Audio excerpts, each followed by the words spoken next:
Howdy, whoa! Whoa, ho, whoa, ho, an audio slide for me. Okay, what we got here? Let's go this side.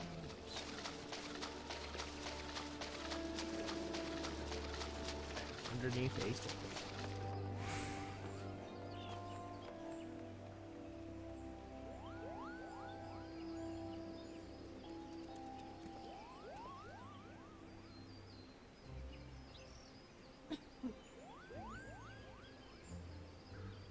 Switch there, things go okay.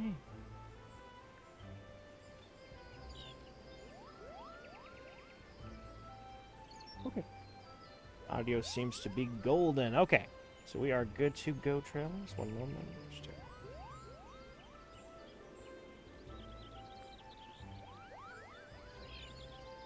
Okay. All right, travelers. Today is the Ursa the Literary Bear again here.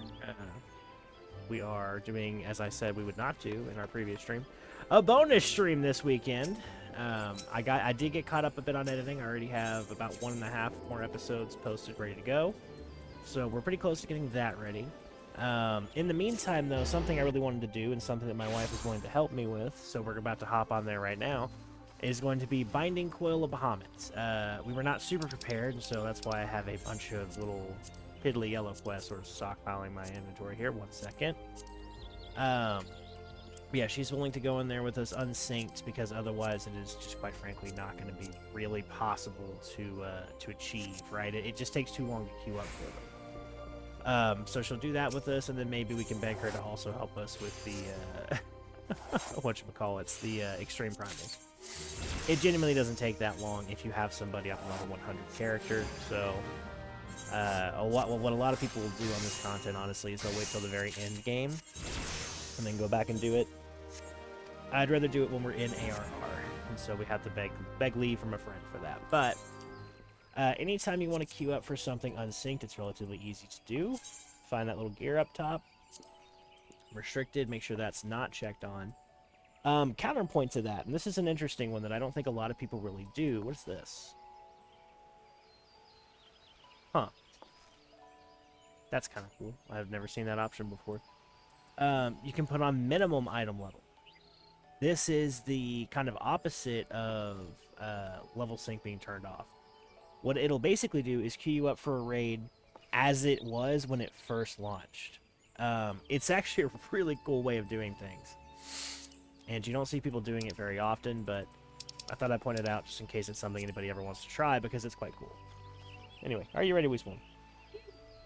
Okay. She is ready. As I ask her that, and I watch the queue sit there, languishing, dying. Shopping. Typical wife thing, shopping. Okay, hang on.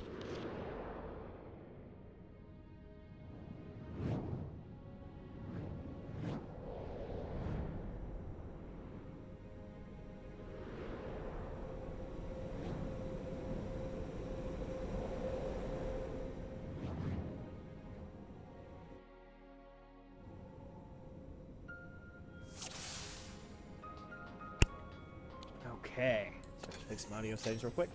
Alright, so I am going to be a huge baby in this case and let her take all the aggro and all the work because I can't do anything in here.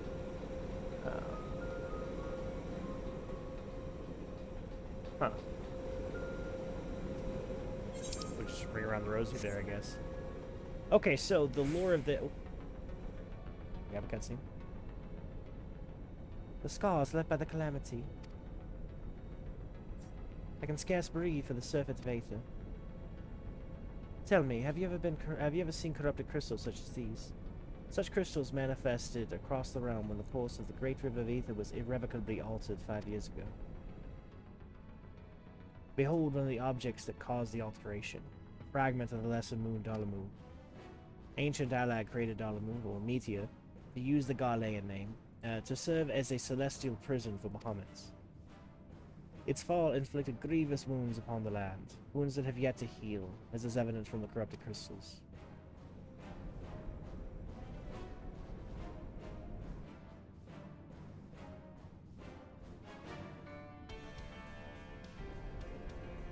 Amazing. Dalamud's internal defenses still function in spite of everything. A testament to the ingenuity of the Elegants. The Gallians seek to appropriate their advanced technology. I am certain of it.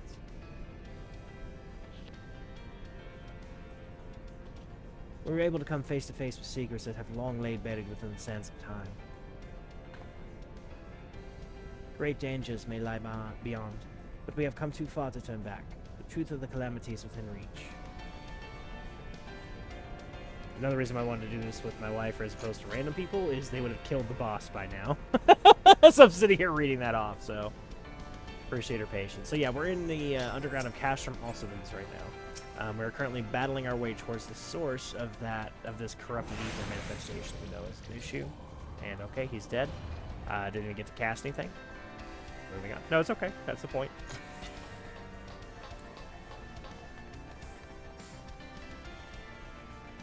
Quite visually striking here, I will say. Look at this. The music in here, by the way, is incredible. Weespoon, turn your music up. It's good.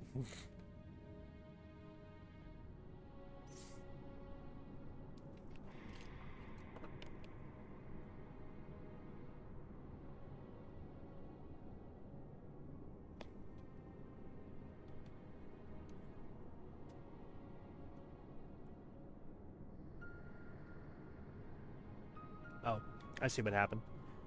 I had the HUD off. I was like, did she narrate it? What's going on? Gods preserve. Dark wings that would engulf the very heavens. These could only belong to Bahamutt, the primer who laid Eorzea to waste 5 years ago. I call to know my grandfather sought to imprison Bahamutt anew by invoking the power of the 12. Alas, the dread one proved too powerful, and he soon broke free of his confines. Yet instead of resuming the destruction he had begun, Bahamutt vanished. Whither to, no one knew, till this day. But I do not understand. If Bahamutt is truly a primal, how is it he can retain his physical form? Did Grandfather defeat him, or is there some other explanation? We must press on if we are to learn the truth.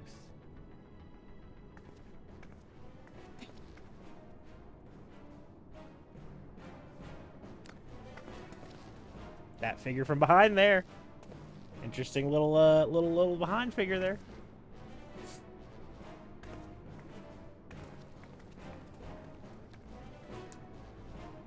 Are you alive?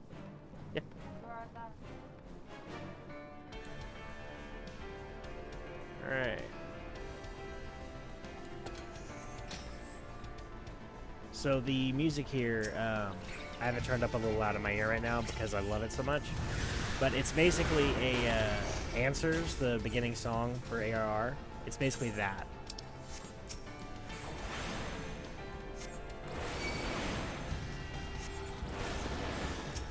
I got some hits in, you guys. Look at me go. Kill that pelican.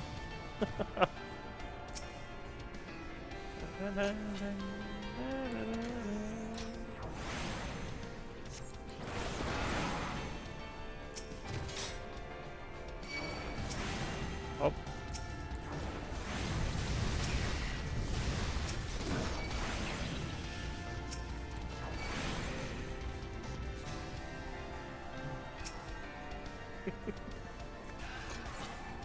Oh.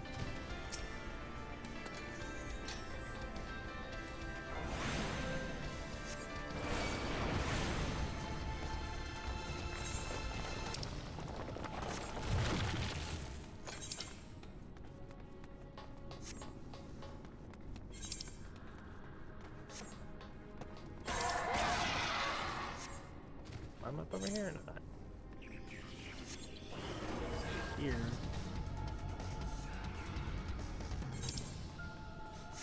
Something over here too, though.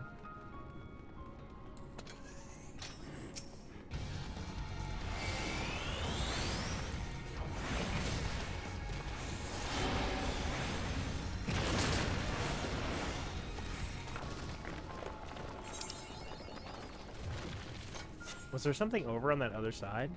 Oh, there is something over on the other side. Weesman, let's go over here.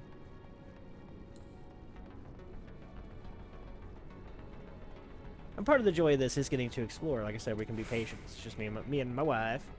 And I don't know that she actually super knows what's going on in this Bahamutt coil, so... It's been So we get to revisit this together. Okay, this appears to just be a bunch of things to kill, but might as well. I mean, you're here now.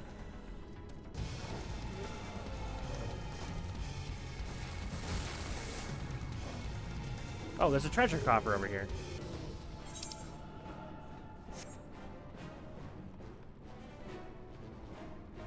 I didn't even know they had treasure chests of Binding Coil. Yeah, potions. Woo, boy, I tell you what, potions. Yeah, we're rolling now, travelers. I can sell those for like 17 gil a piece. Woo. This restores 1,000 MGP. Goddamn. Does it work? Huh. And potions are off the GCD, so I can actually probably use these. All of a sudden, my fucking black mage just starts swilling ether like crazy, just chugging. More fire. Fire. Fire.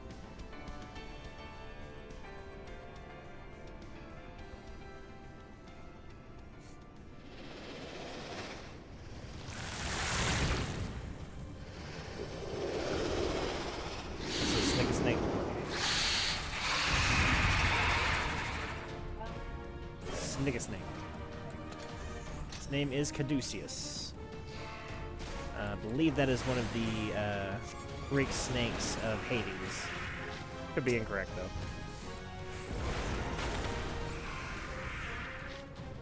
He is certainly now a dead snake.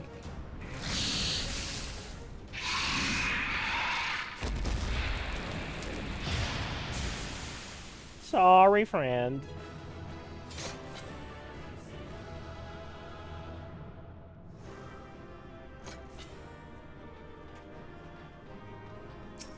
More treasure chests. Oh my god.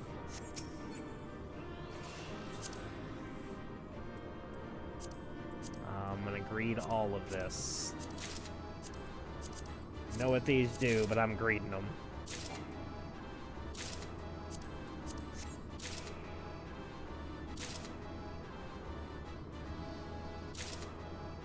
Are you just passing on all this?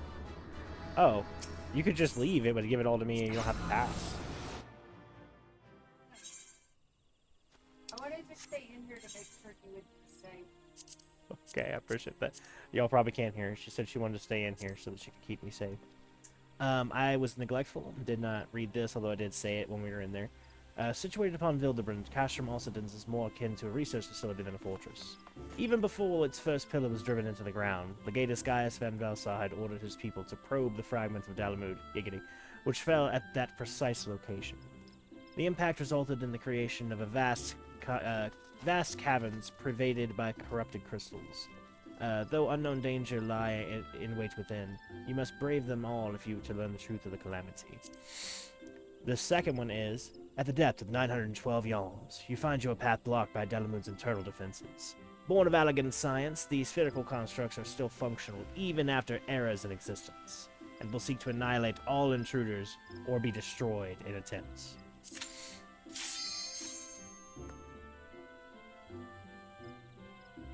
So, first coil, second turn. They were still very much discovering how they were going to do these, so these are really interesting in like their development for reference.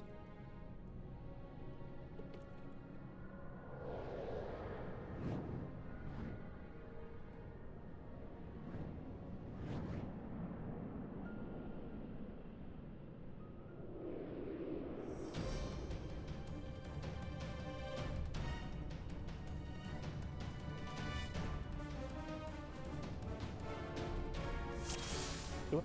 Always get lost. You'll be okay. Hey, travelers, let's go.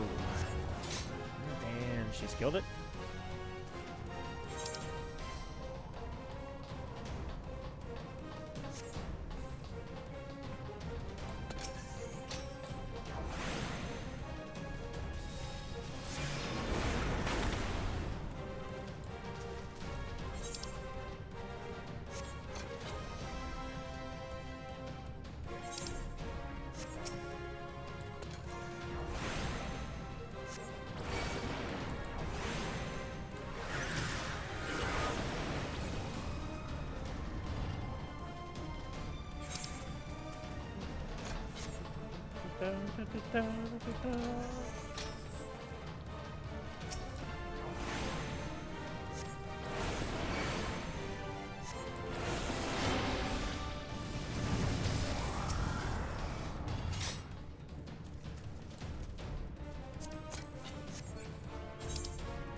For reference, I just looked over at my wife's screen. She's doing 81,000 damage a hit, so me doing anything at all is pretty much just for fun.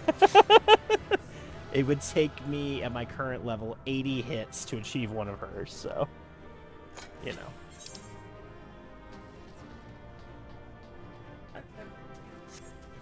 Oh. Trishwar.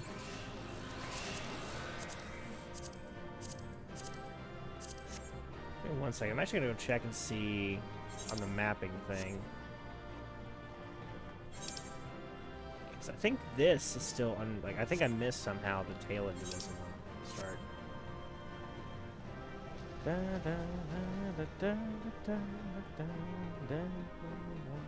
Okay.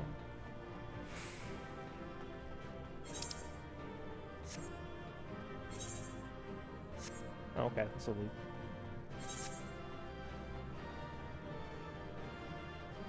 Okay. Wait, but I need you to either roll or leave.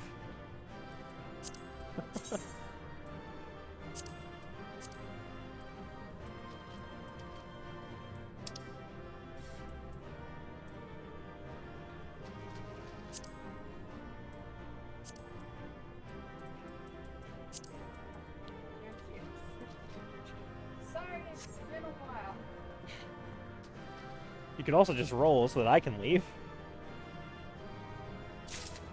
There you.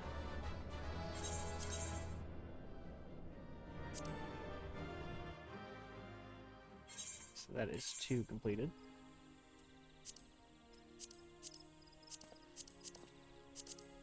2, turn 3.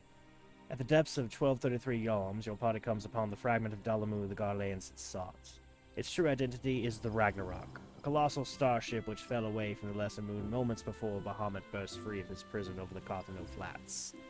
To reach your destination, you must venture through this relic of ancient Harlog. Stay ever on your guard, for every shadow may conceal dangers.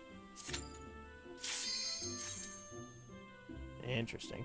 So the Garleans were trying to get in here to figure out like how they could probably either use the technology or retrofit it into their own magitech. It's not that far off when you consider that really Asian hands sort of built both Alog and Garlea. So.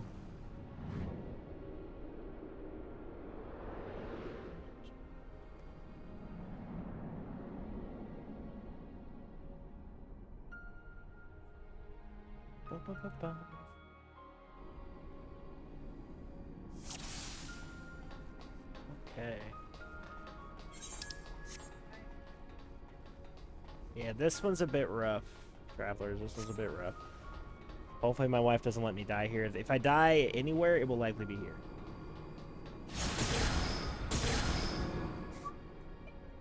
Whee.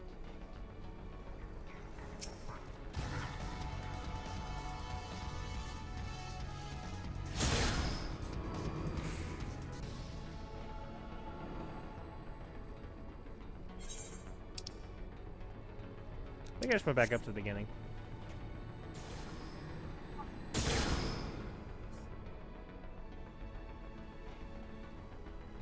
Yeah, I just went back up to the beginning. And now we're making progress. I didn't like this one. Yeah. Oh, there's 2 ways to go here. Sure, this way first, I guess.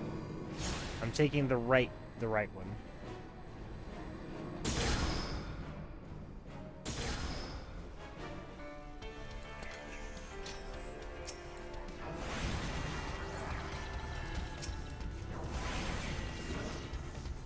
Okay.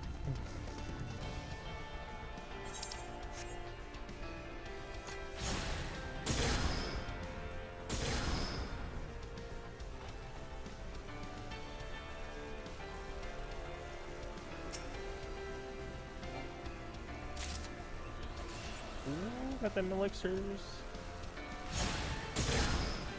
Oh shit. Hello, friends. Okay.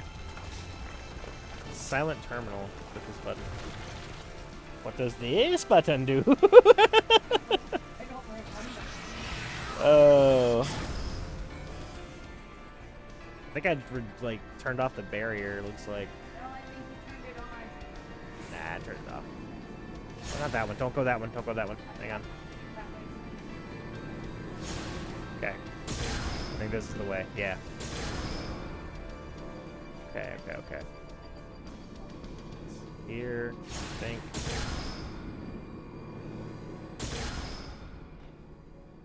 Okay.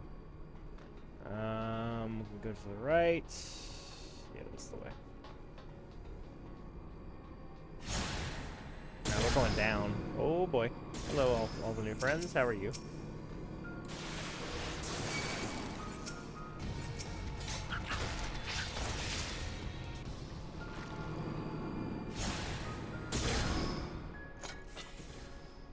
Oh, I thought we were going up there. Okay. They faked us out on that one.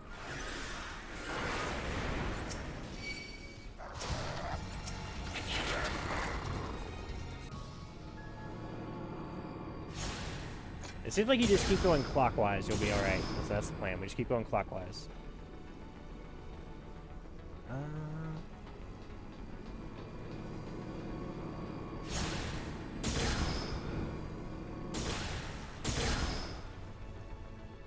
Was that bad? That might have been bad. Oh no, this seems right. There are enemies here.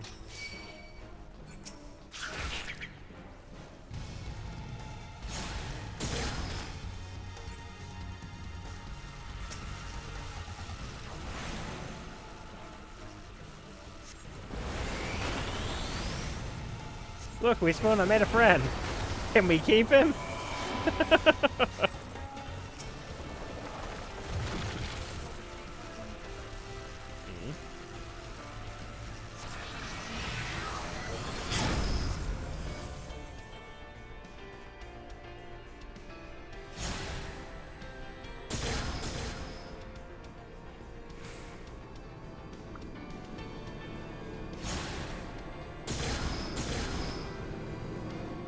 We're getting close to the core of this thing. Oh.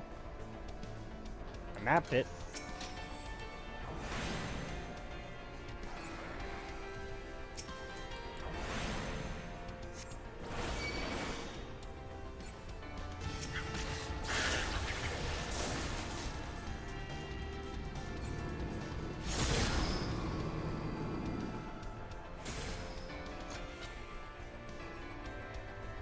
I will say, I think when you go back to desync, this is easily the longest just because it takes so long to navigate through this. So you can't really, like...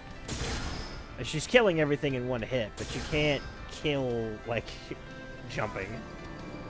Yeah, you can't kill jumping. Jumping's going to take the same amount of time regardless of level.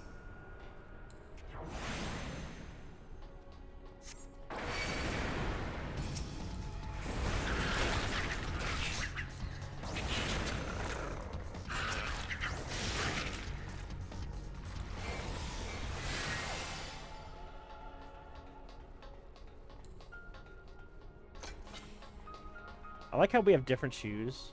So, like, your shoes are clearly very, like, stiletto or something, because I can hear your clip-clapping when you walk by. No, I'm wearing boots. Yeah. You make a lot of clip-clackies. I make no clip-clackies. It's not an issue, it's just cute.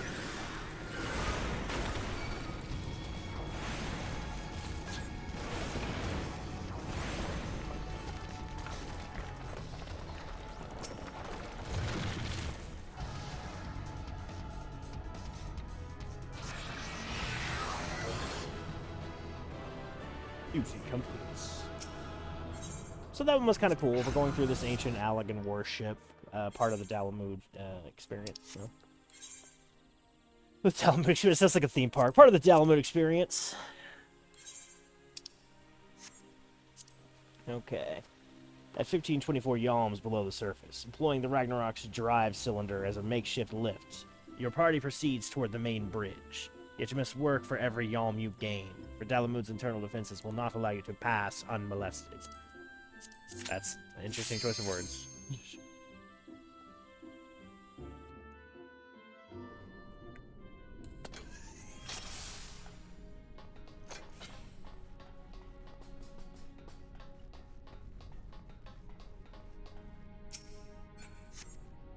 Wow.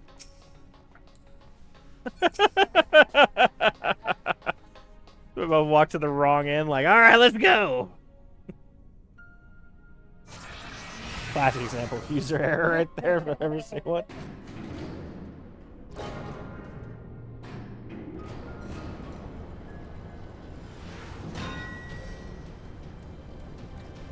Someone laid an egg.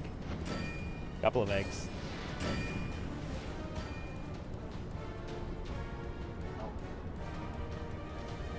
Listen, in this economy, you really can't lift good. You can't look at good lift. Yeah. Good eggs in the mouth. All right, listen, they're all eggs, all valuable.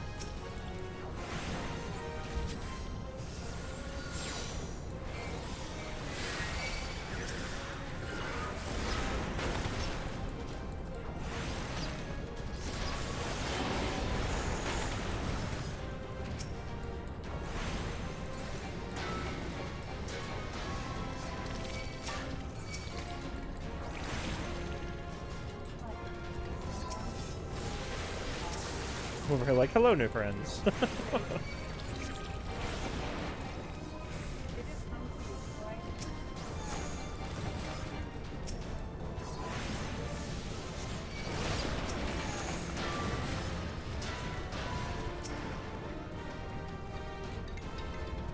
Run away!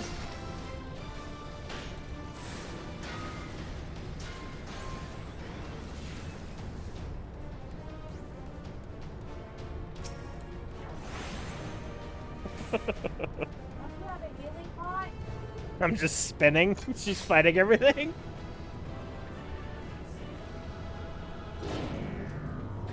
So the main reason we're doing this is for the story. The content itself is quite old. It can be enjoyable if you can get a full party to come in here minimum item level, but otherwise you do end up just blitzing it like we're doing anyway, so you might as well do that in the most enjoyable way possible.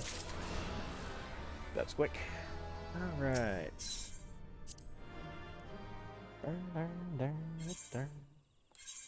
Okay, the final part of the Binding Coil. Having overcome the seemingly endless waves of hostile constructs, you and your starboard companions, really companion, continue the descent into an unknown abyss. At the depth of 1910 yalms, you are assailed by a winged terror, an ancient dragon brought to heel by the elegants and made to do their bidding. The trials grow even more arduous, but you are resolved to press for the sake of truth. You might want to be whatever your highest damage is. Is Dark Knight your highest damage? How is that higher than a DPS class for damage?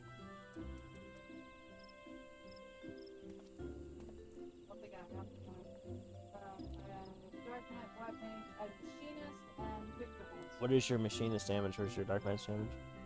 Go to attributes. You don't have a frame of go to attributes first and figure out your Dark Knight one.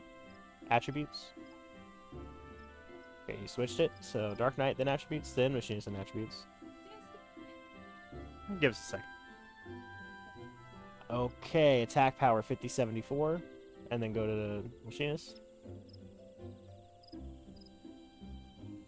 5119. So they're actually pretty close. It's up to you, whichever one you want to do.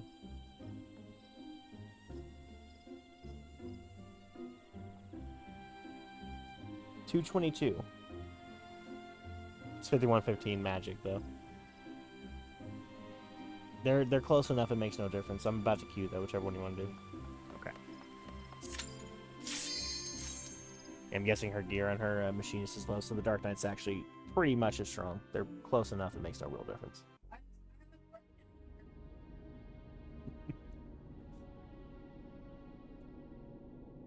The claw. The claw!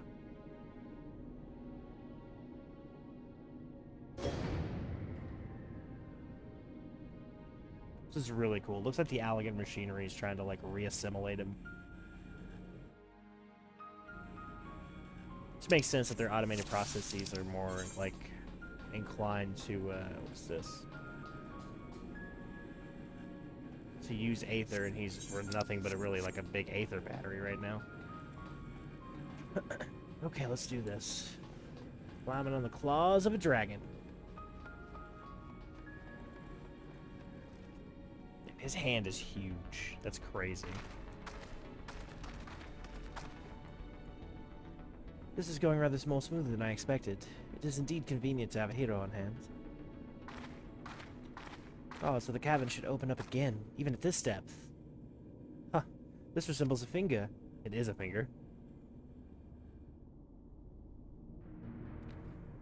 And so it should. This is Bahamutt's hand. As with the wings, it seems to be frozen. For that, I count my blessings. But again, I find myself wondering, how is it able to retain physical form? I had assumed the Bahamutt's reversion to Aether was the cause of the widespread changes to the realm. But if he is still here, then that theory no longer holds.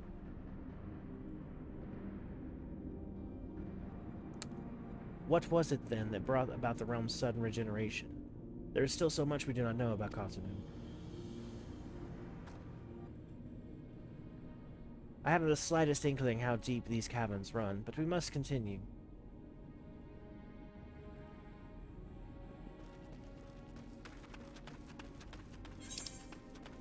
We're in a dragon's hand. What do you think about that, Weasel, being on dragon's hand?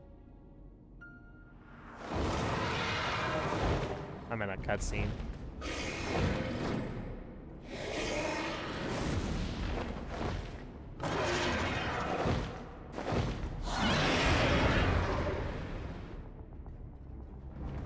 Alright, let's do this.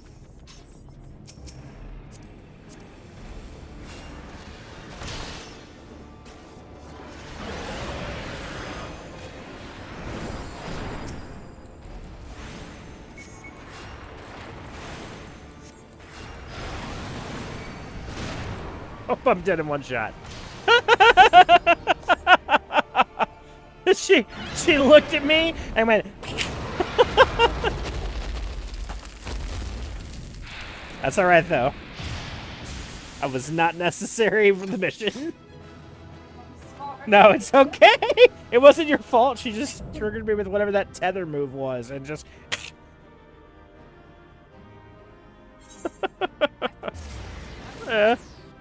Hey, I'm about to say we were successful.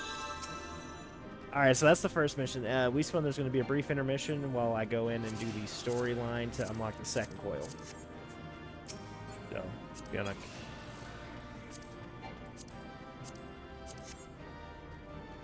Okay, so she's gonna go hang out for a minute while we go work on that real quick, travelers.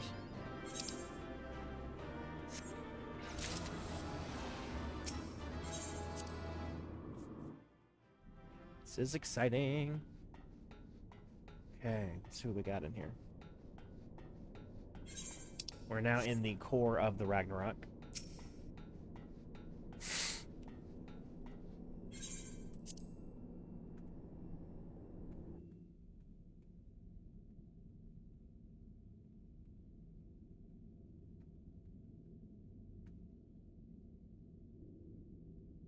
This contraption, is it used to control the saturation of Aether? I suppose there's only one way to find out.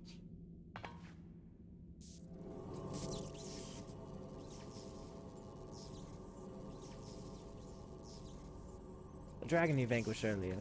Doubtless you noticed a peculiar contraption about its neck. It was likely a receptor of some description, used to enslave the creature. Ancient Alak possessed the means to control dragons, it would seem. The Asgardians would kill for this knowledge, though to be sure it could as easily be brought to bear against them. An army of dragons could turn the tide of any battle, as the Garleans once learned to their sorrow. I would not be the least bit surprised if they sought to exploit this power. Whatever their plans, this serves as another reminder that the might of the Alligans. One cannot help but wonder how so advanced a civilization came to fall. If you want to find out how the Alligans fell, be sure to subscribe. That way I can tell you, because it's interesting.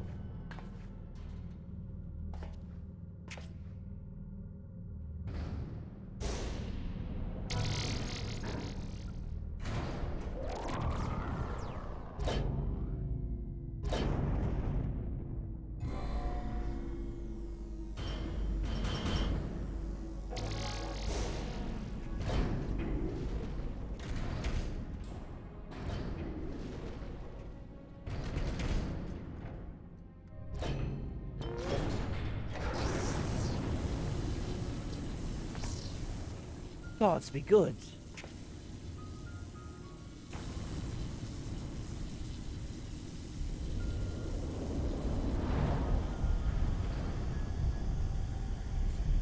This is Bahamutt's head.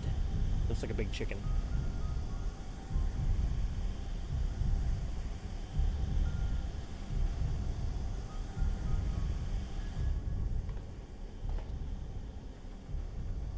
And that enormous crystal pulsates as if it were his heart. Then the primal that had been awakened was Bahamutt all this time.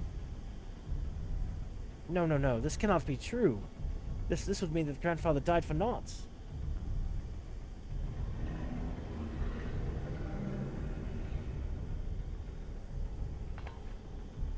Confound it. We do not know enough to strike at it now. We must withdraw. Fuck that! Send me in! I mean, I won't do shit, but my wife will.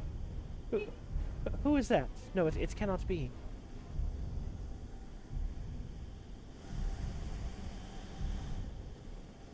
Grandfather, is it truly you?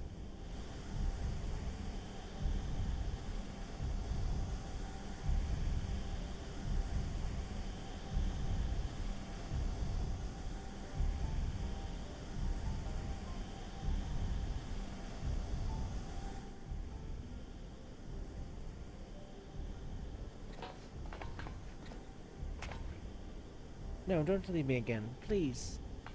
Grandfather. So, a lot going on here. Bahamutt's stuck in some rocks deep underground. The reason or source of all the corrupted ether, and now Louis Swall's here? I know, we can do no more for now. The other figure looks suspiciously like the White Raven, now Van Darnus.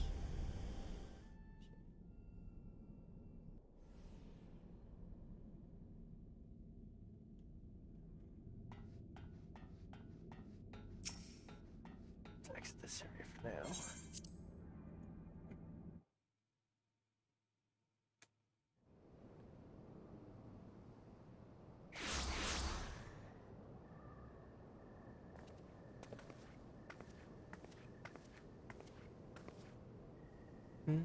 But this looks like Northern Thailand. How did it come to be in Northern Thailand of all places? Oh, but such details matter little. Grandfather's alive, Ursa. Bahamutt did not defeat him. But why won't he return to us? I don't understand. This expedition has yielded more questions than it did answers. At any rate, we would both be better for a rest. Let us return to the baking sands and reflect upon what we have seen. Thank you, Ursa. Without you, none of this would have been possible.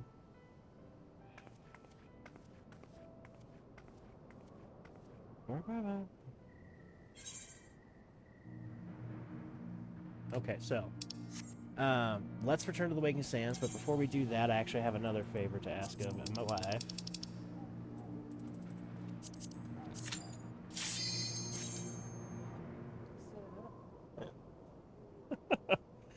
That way we can return to Waking Sands for both these things at the same time.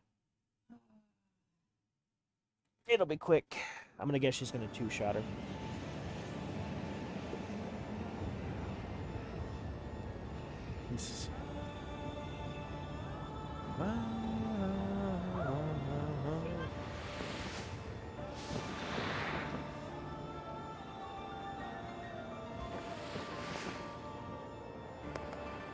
I'm actually going to skip this cutscene because we already just saw this. It's the exact same cutscene. Okay, let's do this.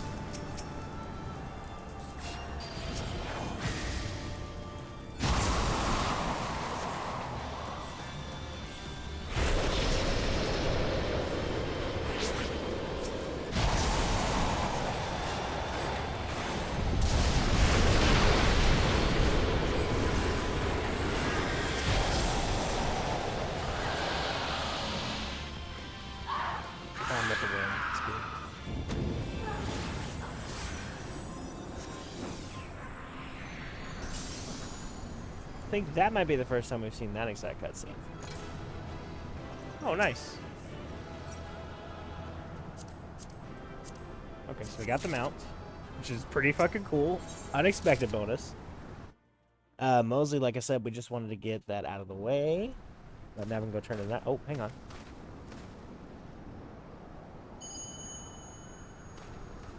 Stop.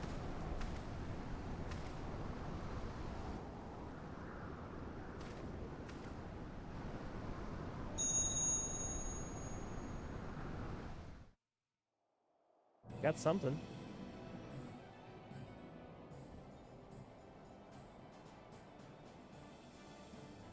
Our efforts to augment Garuda's power were met with the predicted success. It is mildly unsatisfying then that the primal was thus summarily defeated. That's a fucking word to say. Against the bringer of light, it appears a heavier hand is required. And now that the focus has been discovered, it is of no consequence. Even should they understand the significance of its presence, they have no means to prevent the summoning. The beastmen continue to crave ever more powerful avatars every time their gods fall. With each link forged in this chain of ambition, the shackles of chaos are bound ever tighter. It is not for us to entertain such speculation. We are bid only to convey that which we have witnessed. Let us be gone from here. So it seems like the Asians are somehow manipulating the beast tribes into summoning ever more increasingly powerful primals, presumably for further destabilization of the land. Does tend to be their general practice. That being said, though, thanks to my wife, we have now got a new mount, and we have defeated Garuda. So the mount is pretty cool. It's a wind horse.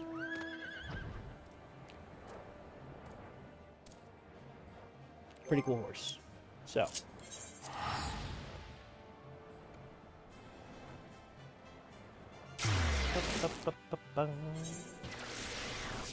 Alright, let's go turn in that quest real quick, and then we'll go pick up the Binding Coil Tier 2, assuming it's available. I'm a little bit concerned that we will have to do more of the MSQ progression in terms of the patch content before we can unlock more of it. We'll see. Once more, Garuda has fallen to your might. You have our gratitude, Lieutenant Bearsong. We are blessed to count such heroes among our allies. What's this? Some memento of the battle, mayhap?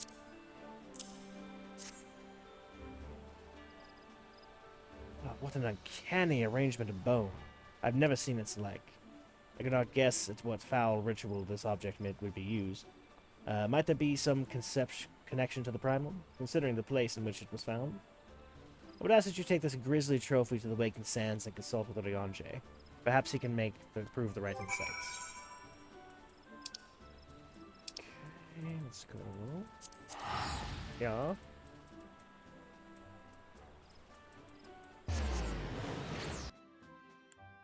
Need to do some inventory management after this.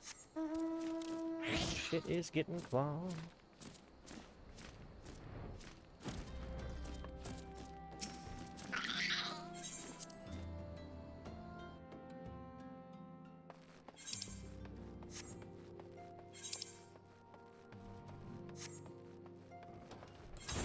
Is there a quest for the others? It's seduction, not that. Speaking. Corpse. I don't see one.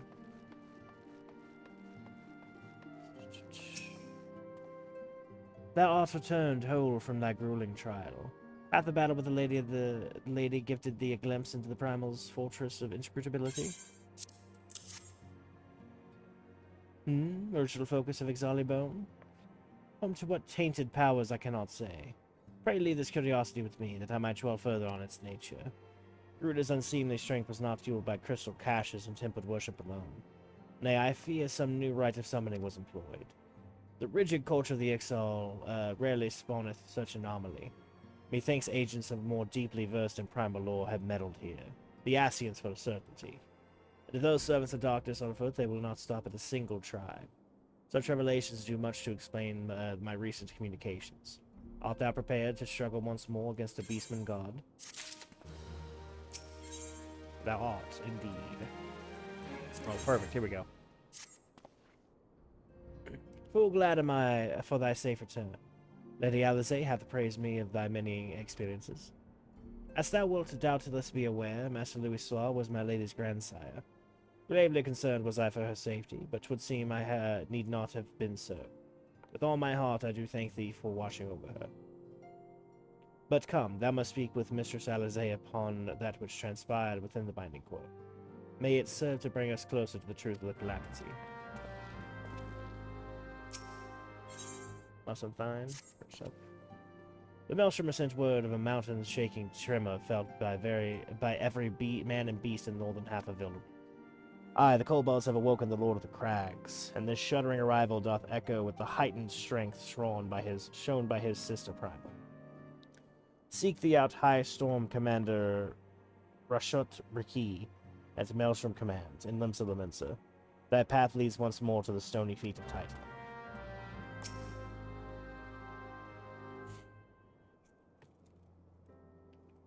Shall we begin then, Onyanje? Understand you have a report of your own to share with us? Aye, my lady. Even as thou didst emerge from the depths, an etheric disturbance betokened primal activity was observed. In Mordona was a marked burst. By comparison of time and magnitude, we have since deduced its origin, the Cartano Flats. Strange, there have been no reports of primal activity in that region. It only have been Bahamutt. That would certainly explain how we came to be in northern Thanlin. Somehow the cavern took us all the way to Vilderbrunn, to the heart of the Alderaan. Would seem so, my lady. It is all but certain, then. After Bahamutt disappeared 5 years ago, he hid himself deep beneath Cartano. It has lain dormant, regenerating. Aye, my lady, taken together with thine own account of Bahamutt's continued presence, the land's slowness to heal, and the disorder of the etheric currents do point to one conclusion. Bahamutt stirreth. If left unchecked, the primal shall drink of Eorzea's life force, till he doth wake to rain ruin upon the land.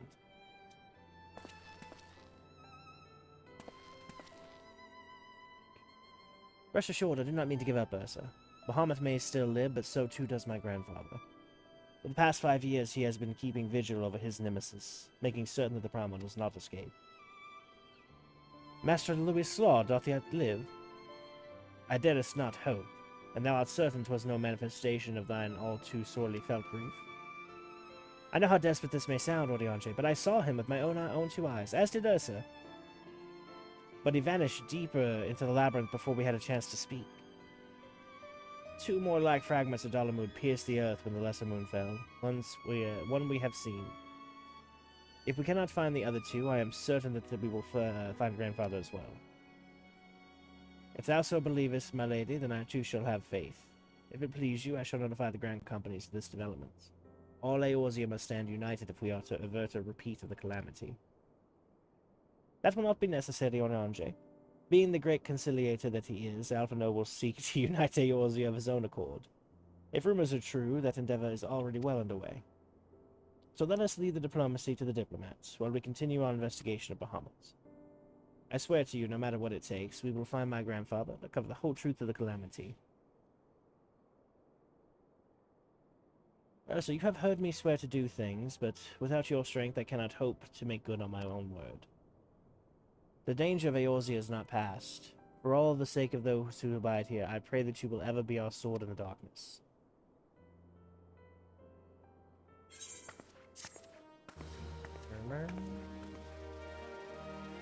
If some gray text pops up, we'll know we have to wait. Okay, nothing gray. That's a good sign. Cool, cool, cool. A crystal-choked abyss lieth beneath the Cartano Flats, the unholy cradle of an elder primal. And by thine hand what truths great and terrible rested from the once celestial depths. Yet it is as is oft the case, an answer doth breed a profusion of questions, and the unknown doth beckon with irresistible allure. Ne'er have the mysteries of the Red Moon lain so neatly within our grasp. Lady Alizé hath sent word of her coming. 'Tis time once more to brave the precipice, and leap unflinching into the jagged wound that doth gape beneath the land.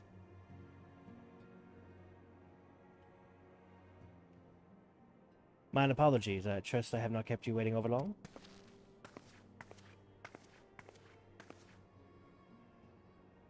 Oh, sir, I'm delighted and reassured to have you at my side once more. I will not waste your time with trivialities, so let's proceed directly to the discussion of what we have learned, and that which we hope to learn it on. Initially, it was evidence of a new primal that led us to delve into the cavern beneath Castrum Alcidans, and to explore the subterranean scars left after the fall of Bahamutt. As you will well recall, what we fought was a vast, largely intact fragment of the fallen satellites, and within the depths of that structure, we discovered that not the new primal we had expected, but the broken form of Bahamutt himself. Yet even this great revelation would soon be overshadowed by the appearance of my own dear grandfather. I have since shared our sundry findings with Rambros, a preeminent scholar of the Sons of Saint Cornac, and he, in turn, did kindly furnish me with his theory concerning the Elder Primal Allegan's prison. It would seem that Bahamutt was constructed to gather unto itself the rays of the sun, and thence channel this radiant bounty unto the Crystal Tower. The ancients saw great potential in Bahamutt's capacity to manipulate energies or otherwise unmanageable magnitude. 'Twas for this reason that they did bind him with the Red Moon to serve as its living core. Do you remember the sight that greeted us at the culmination of our journey? The colossal devices that surrounded and seemed to cradle the incomplete form of the Elder Primal? From the information provided us by the Sons of Saint Cornac, we have learned that these contraptions were termed intermittent hulks, as that each bore the designation Ragnarok class. The purpose of these hulks is believed to be twofold. First, they are meant to act as binding coils, rendering Bahamutt incapable of escape. And second, they are meant to feed him. Perversely, the self-same energy which prevents him from moving also serves to sustain his corporeal manifestation. Bahamutt is permitted neither to die nor to truly live. He is merely allowed to be. For century upon century was the Elder Primal thus imprisoned, bound about in feathers so subtle in their working, and yet so adamant, that though his cell be destroyed, Bahamutt lieth yet at the mercy of his long-departed captors. It has long been held that the Primals require the prayers of their faithful followers to exist, yet none alive worship Bahamutt. Could it be, then, that the Allegans found a way to stimulate prayer itself? I mean, technically, there is a cult, the first dungeon we ever went to, that worshipped Bahamutt, so it seems the only logical explanation. I would postulate, therefore, that the regenerative mechanisms in question also supply something akin to the power of prayer. So, fun fact here, it is my personal opinion that the Allegans, possibly due to some influence from, what's his name? Not Elidibus, Emmett Selk, were able to simulate Dynamis. I will have probably an entire video on Dynamis, because it is my opinion that Dynamis is both the energy we use to limit break, and the energy used to summon primals. Consequently, if all of the intermittent hulks were to be rendered inactive, Bahamutt should dissolve into the ether. Upon the evidence of thy previous foray, we determined that the Elder Primal is sustained by 3 such binding coils. Thus, we commenced to scour the realm, and found that Trollswood, an as yet unexplored fragment of the Lesser Moon bearing a most familiar aesthetic signature. And after conducting a preliminary investigation, we believe we discovered a point from which this North Shroud fragments and the second of the intermittent hulks can be entered. As Eorzea's sword in the darkness, I would have you once more lead the charge. I will of course be there at your side. Once you have made your preparations, head to Fallground Flow to make yourself known to my assistant, Superintendent Anele. The fallen fragment is not far from the settlements, and her position provides a convenient rendezvous point. I will break these Allegan fetters, for they bind my grandfather as surely as they bind Bahamutt.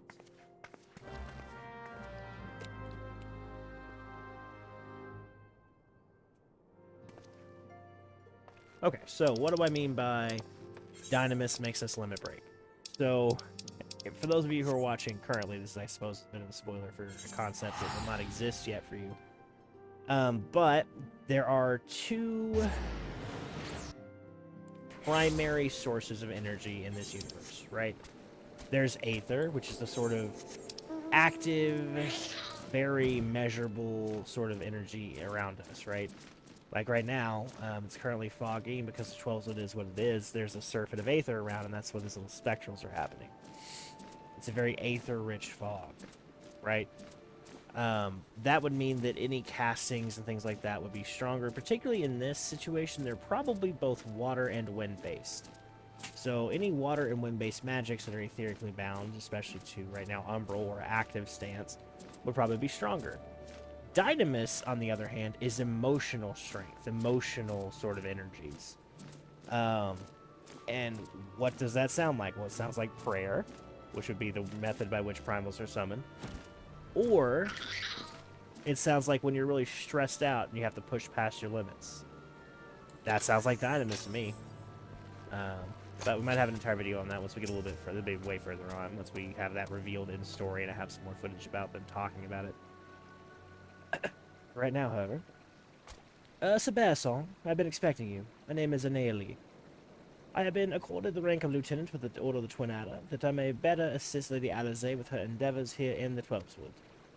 Such authority has allowed me to act without interference in the local soldiery, and to conduct a preliminary investigation of the Alder Springs fragments.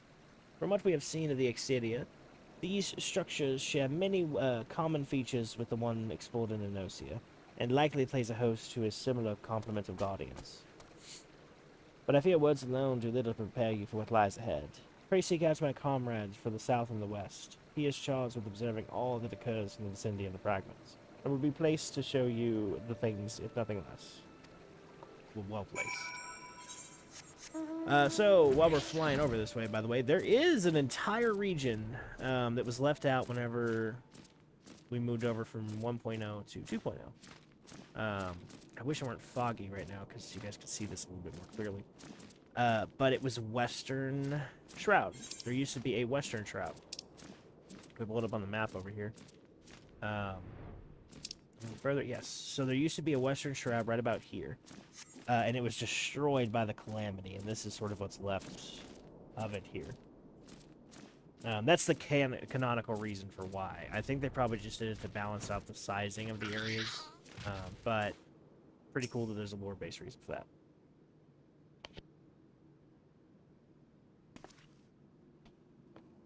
What business brings you to this broken land? Unless you fancy being ground to a bloody pulp under the granite fist of a wandering golem, I suggest you bugger. Oh, my apologies, sir. Lady Alizé did not send word of your impending arrival. But would seem I have grown rather accustomed to the shooing away curious sellswords of reckless explorers. Behold, if you will, one of these fallen shards of the Red Mood Dalamud. Our initial survey uncovered no evidence of the Empire's presence, which, while fortunate in itself, meant that the approach to the fragment had yet to be cleared. After much effort, however, we were succeeded in carving out a semblance of a path which should grant you access to the entrance. And that, I'm afraid, is where our progress ended. The interior? Well, assuming that the architecture of this hulk resembles the first, the master controls you seek will be located on the bottommost layer, past all the ingenious and deadly defenses of which the ancient Allagans seem so indecently fond. If you would know more, I'm afraid there is nothing for it but to brave the depths of the fragment yourself. Lady Alizé will soon be arriving at Fallground. Pray do not tarry on your way back to the lieutenant's post. I imagine our young mistress will be most eager to commence the expedition. The road ahead promises peril plenty, and I would humbly suggest that this is not the occasion to stint on preparation and provisions. May the 12 watch over you. Just got that unlocked. Whee!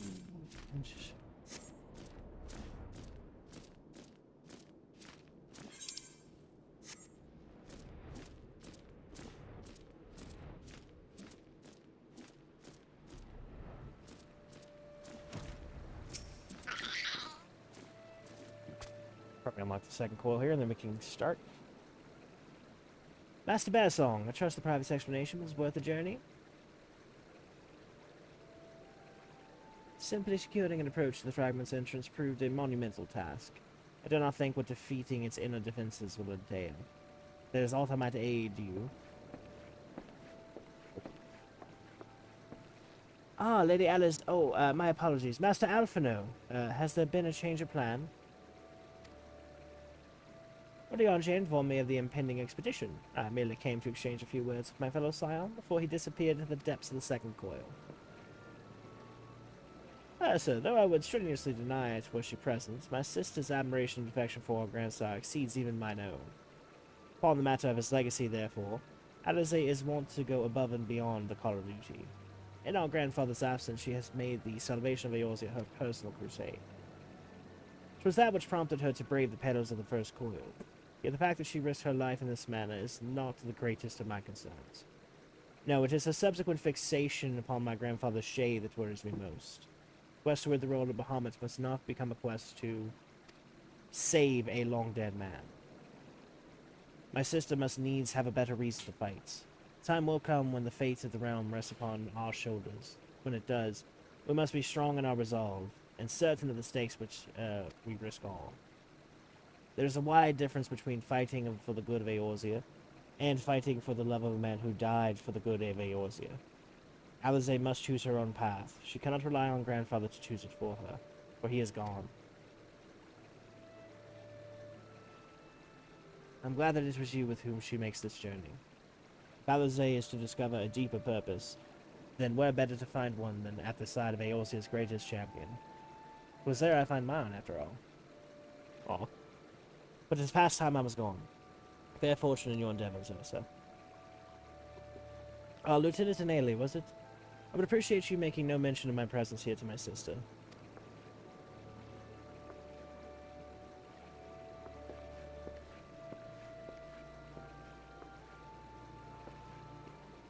Lady Alize is due to arrive at any moment. I shall abide in confident expectation of your triumphant return.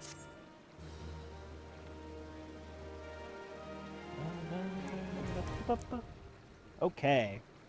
Give me 1 second, guys.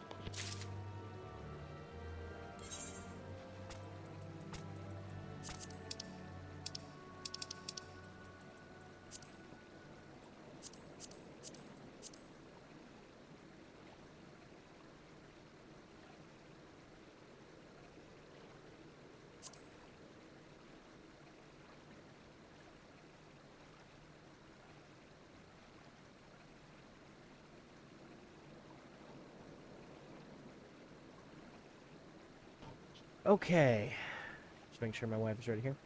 Your foray into the caverns beneath Casham Alcidans has led you to an unexpected revelation. The incomplete form of Bahamutt, harbinger of the calamity, slumbers deep within the earth. Though seemingly a prisoner, the Elder Primal is gradually being regenerated by the massive Ragnarok-class intermittent hulks that surround the unmoving entity. Alize reports that if Bahamutt's full restoration is to be prevented, then all 3 coils sustaining and repairing this dreadful being must be deactivated. Filled with new determination, you assemble a group of courageous comrades and set your sights on the fragments of Dalamud found in Northern Shroud. Okay, my wife is just grabbing herself something to drink, I presume, or a snack, one of those 2 things. She was in the bathroom, which is good. So let's go do this real quick. This will be an easy thing to do.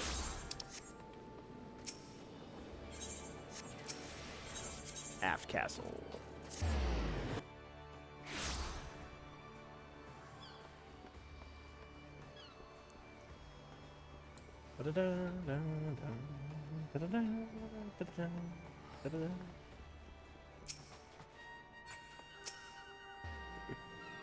Ursa the Scions, glad am I to see your answer our desperate summons. As you have no doubt heard, the kobolds have, it seems, yet again called forth the primal titan within their mountain abode. The recent quaking of the land can be attributed to no other, and considering the intensity of the tremor, we can be sure that Oriange's warnings concerning the enhanced power of the primals are far from idle. We Maelstrom officers would of course like naught better than to shatter the belligerent old boulder ourselves, but we cannot risk losing our soldiers to tempering. Once again, we must return to the seasoned veterans of the Scions. According to our readings, the rumblings are strongest in the navel, Titan's usual haunt within Ogomora mines. You should be able to enter the Primal's domain by reattuning to the Beastman Aetherite found from within the Kobold's territory at Adelanosia. After the previous defeat of the Great Father, you can wager they've recalibrated their crystal. May you crush this stubborn rock with the fury of 1,000 waves. Till the sea swallows all. Oh. I was curious if you could preview it. I guess you actually can. Been told that these are actually pretty cool looking coats. Just gonna check out what they look like. Tibbets. Yeah, that's a pretty cool looking coat, I will say. I'm not a fan of the red and black, though. If you did like red and black, I could see why you would go with that, because it's quite nice. See this guy. Oh, you ready, Weasel?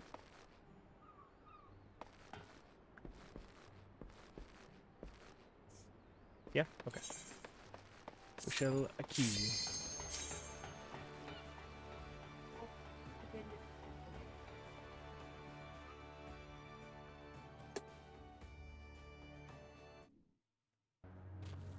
Okay.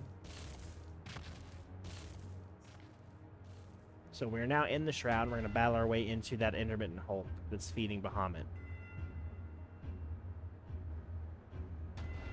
Interestingly enough, and again, I do point this out, this is sort of part of what remains of the Western Shroud, which is an area that no longer exists.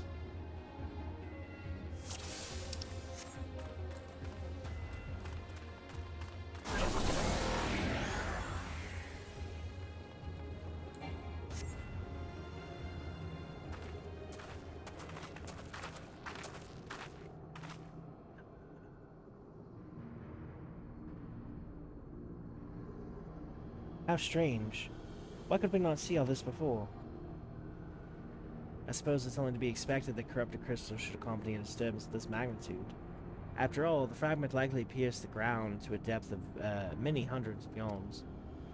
Swirling aether leaks from the wound must warp the very air, creating a veil that hides these formations from view. Well, it is not as if we expected this to be a straightforward task. Let's tread carefully, shall we, Ursa? It is imperative that we went through the depths of this structure and disable the mechanism that powers Bahamutt's regeneration. Of course, if we should chance to encounter my grandfather upon the way, I shall not let him go again. Not while there is hope that he may yet be saved. But mayhap we should put these thoughts out of our minds until after we have successfully gained entrance to the place. The opening up ahead appears a suitable point of ingress.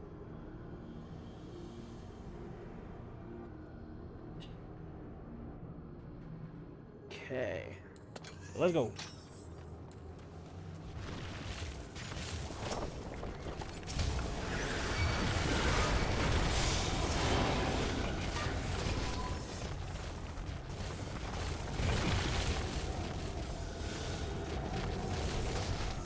Please help. Please help. Please help.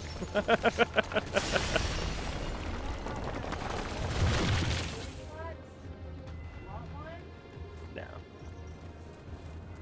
Would just be helpful if you were up here.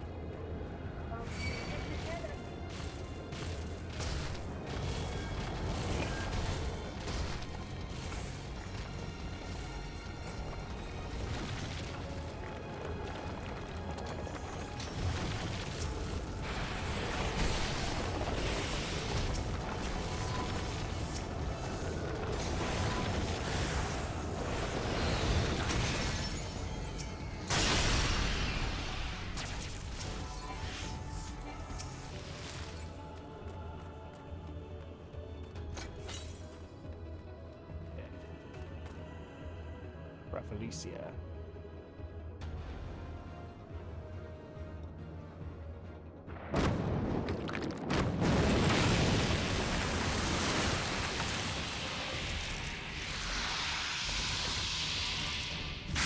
Certainly not a pretty flower.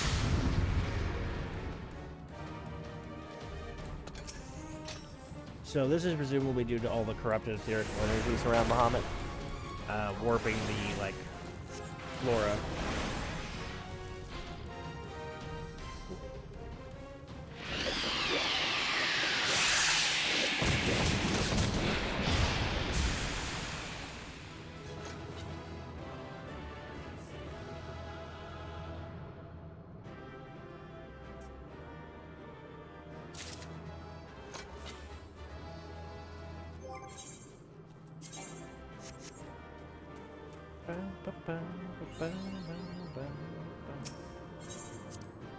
Achievements.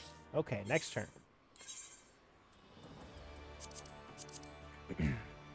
After battling your way through the base of the colossal fragment that impales the ground in Alder Springs, your party enters the structures through an opening in its outer shell.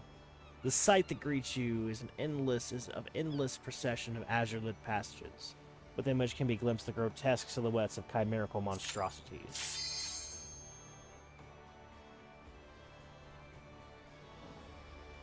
Which one? You ready?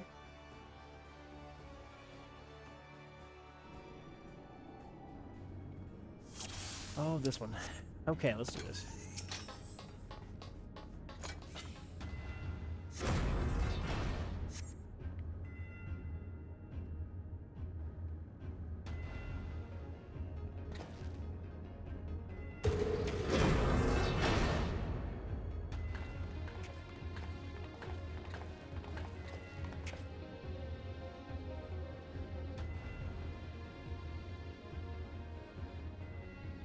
That's armor. No, it couldn't be. Be on your guard, Ursa. Though it defies all reason that he should live, I know of only one man who wears such armor. He whom the Empire raised as high as the Black Wolf himself, the legatus of the 7th Legion. I speak of the madman who brought the Meteor Project to fruition. We face the White Raven, Nail Van Darnus, harbinger of the 7th Umbral Era. Nail Van Darnus? Ah, that was the name of a fool who perished upon the eve of the promised age of glory. It should not be uttered within these halls.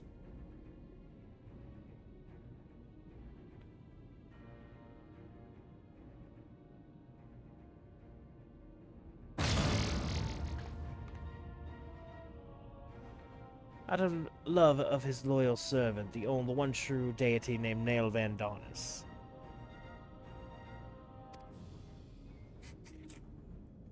The one true deity? Bahamutt. He speaks of Bahamutt. O Lord Bahamutt, thy name is sweet as water to parched lips. How my heart swells at thy sacred touch.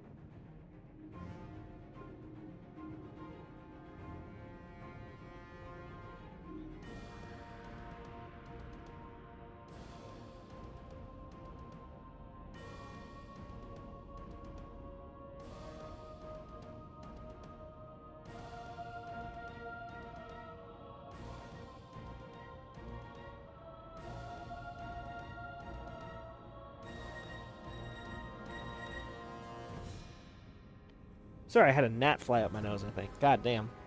Woo! That was unpleasant.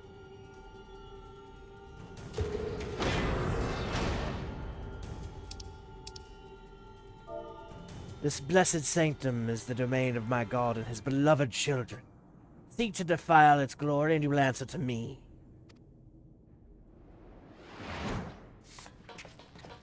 You might wonder why I'm doing a female voice. It'll be revealed later.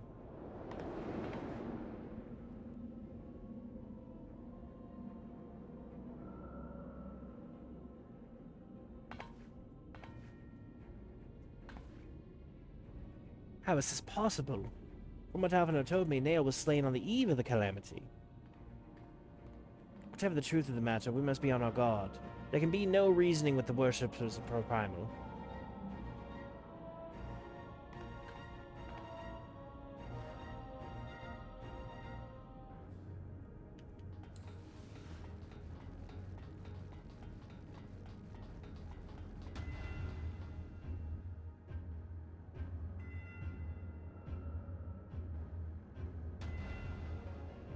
What of cutscenes? What would you like to see? Oh, just jumping! Fucking jumping! Alright, cool.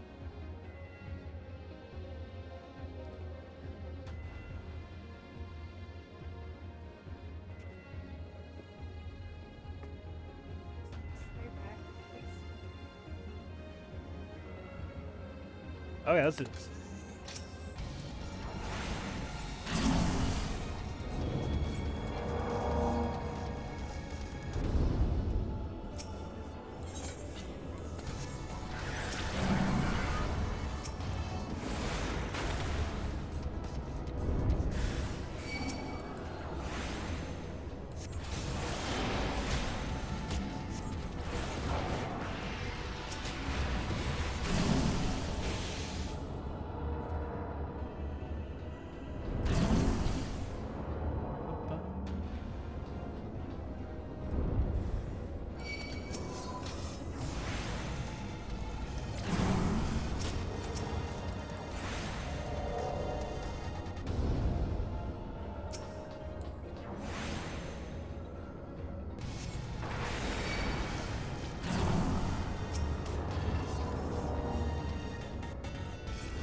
Alligator Cobra. What's your name?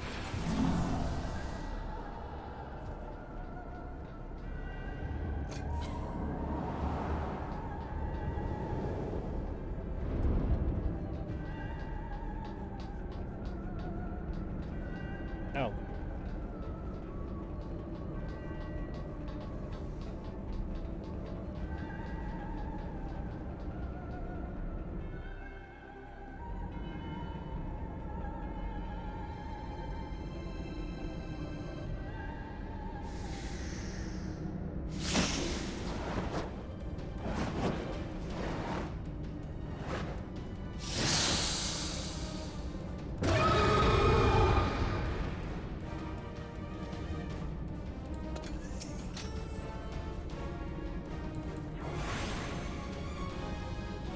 So Melusine, I believe, is actually one of the Greek Gorgine, or Gorgons, I think. Actually, Gorgine is something else. But the Gorgons, the most common, of course, most like well-known, was Medusa.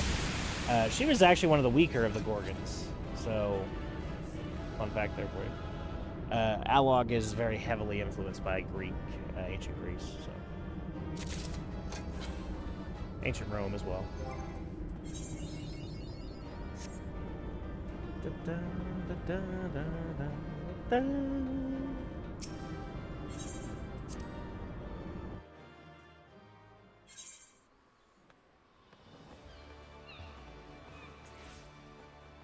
I don't know where I'm walking to.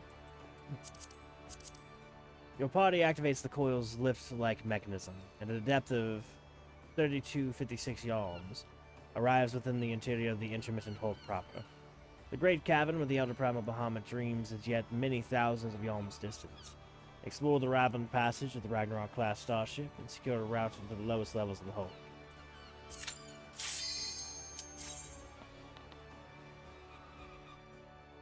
You having fun, Weespawn? Oh my god. You can always tell when my wife's having a good time whenever I look over. I see her doing kinky feats.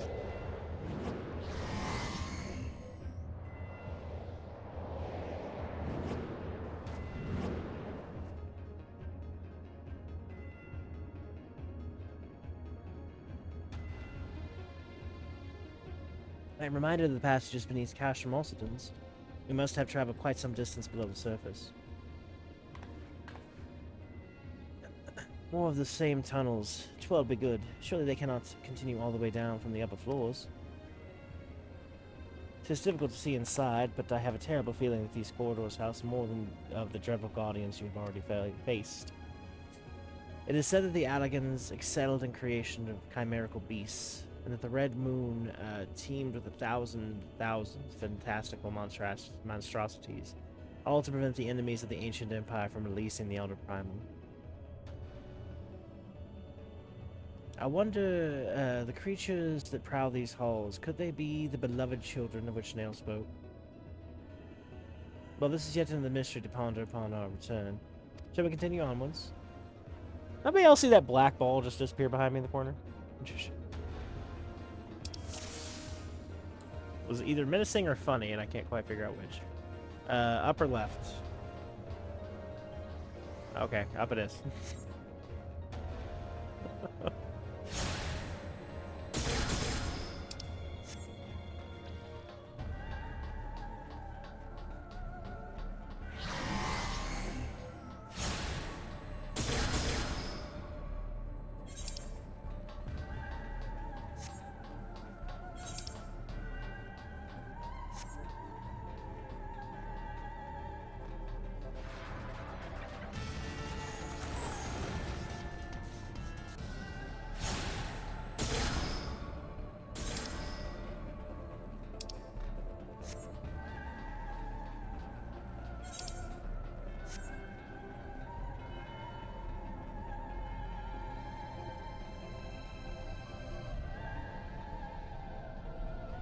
There was a door there we can open. Let's go back to the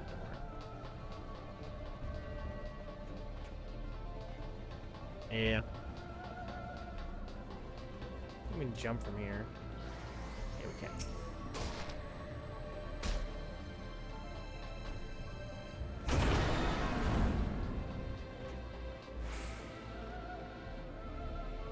It's fairly straightforward, at least. Just kind of like go up, and then in the middle, there's a door. Holy shit.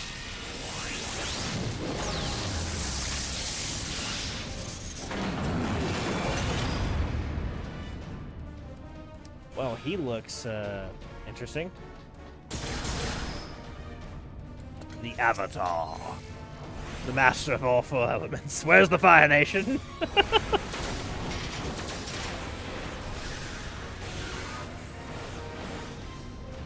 Nice. I will say mechanically, he's actually a really interesting fight.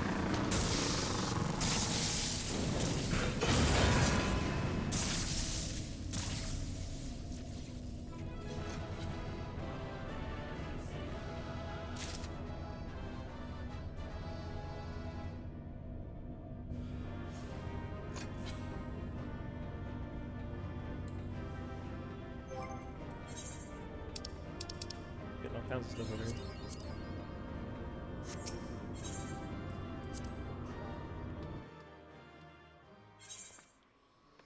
Okay, read the next quote here. The depth of 6329 yalms. You are exhausted yet determined to fellowship enters the Hulk's operational deck. An impossible scene unfolds before you. The surreal landscape bathed in crimson glare, holding the promise of epic conflict. Bum bum bum!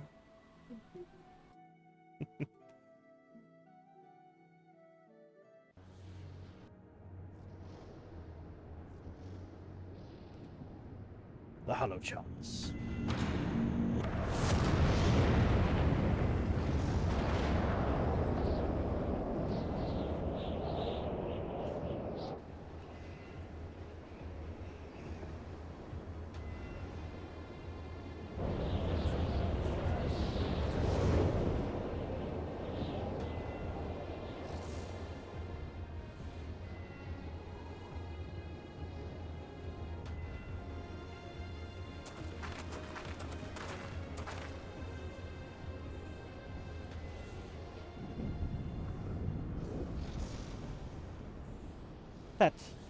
That surely cannot be Dalamud.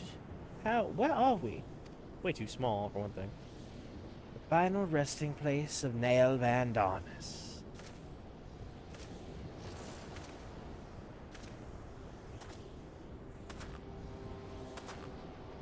This is a grave for the undeserving. And for the crimes of trespassing upon my god's sanctuary, this place shall serve as your grave, too.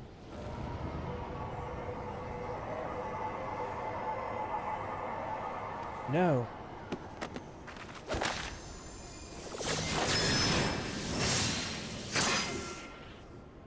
It's weird to see Alizé fighting with a book.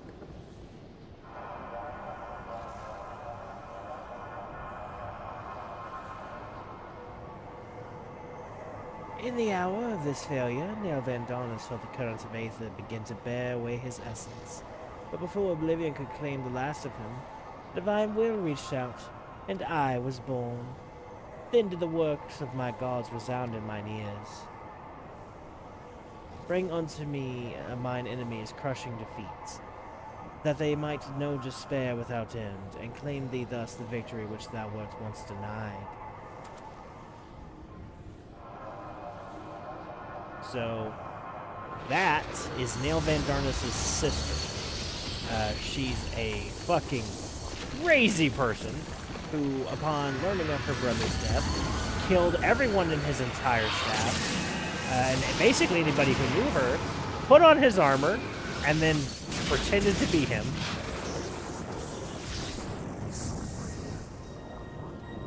And then this. But this is somewhat unrelated. It would seem that little remained of Nail's essence when Bahamutt plucked him from the brink of oblivion, and the result was this strange simulacrum. Nevertheless, her aura bespeaks great power. She channels the rage of the Elder Primal himself. Lord Bahamutt, thy wish is my command. None shall escape thine unquenchable fury. Come, ye dull, unthinking beasts, bare your teeth. They will avail you not in the calamity to come.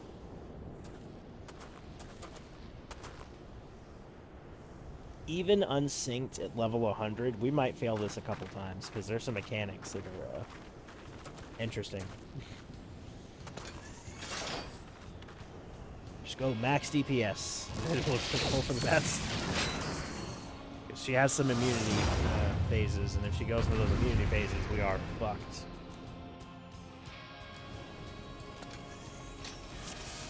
Alright, well, let's do this.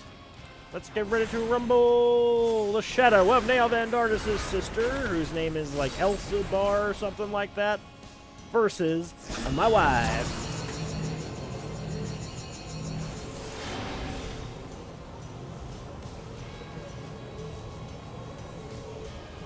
Probably die here.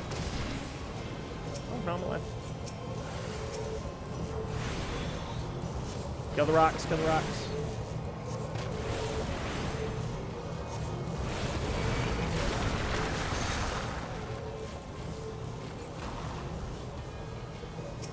Okay, you didn't kill the rocks fast enough, and now they're very big rocks. Okay, I am dead. It's okay. You have to kill the rocks, but keep them separated. You waited way too long to kill the rocks, now they're gigantic. What I meant. I don't know if you'll be able to kill him in time. It's not looking likely.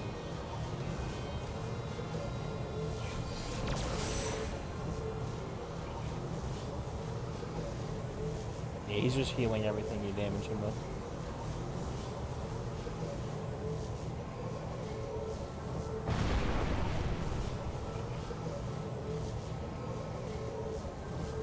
You physically can't put up enough damage to get over his regen. It's okay. Nail will arise here in a second and kill you. But no, we need to keep the rocks separate, and you need to kill them immediately, probably with ranged attacks.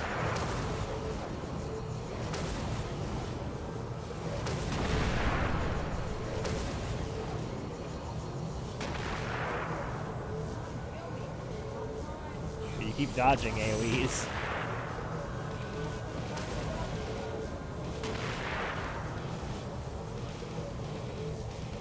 Go stand in the fire. There you go, that'll do it. Okay, so yeah, keep the rocks separated, but kill them as quickly as possible. Don't dawdle. As soon as you see them, you need to already be attacking them. I can maybe kill one of them, and certainly I can keep them far away from each other. That's about the extent of my ability to help you. So take your rock as far away from him as possible.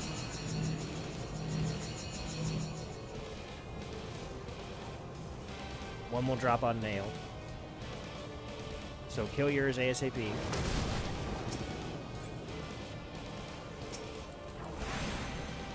then kill the one in the middle. Quickly, you're already standing there with a dead body. And you're taking too long, they're gonna fuse again. Okay, right here's the one on me. Okay. Good job, good job. Now just that again. Yeah, this one's almost impossible to solo, like I said, literally at any level, because you can't separate them unless you have a second person.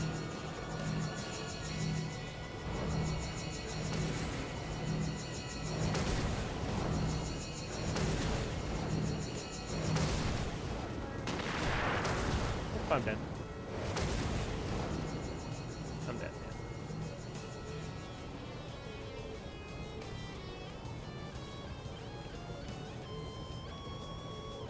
I think you're gonna get hit by a rock. Yep. Quickly, quickly. I love you. Quickly. Does 2 casts. Well, I know, but you keep using moves that do not attack. Literally any hit will kill them. You just have to hit something. Stop doing your little charge-up moves. I think you need to hide behind a rock. You're not really behind a rock, babe. You're in front of a rock. Okay, well, you're dead.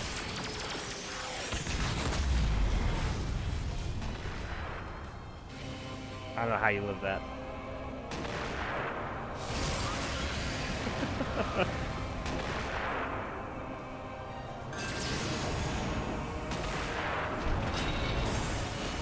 Nice.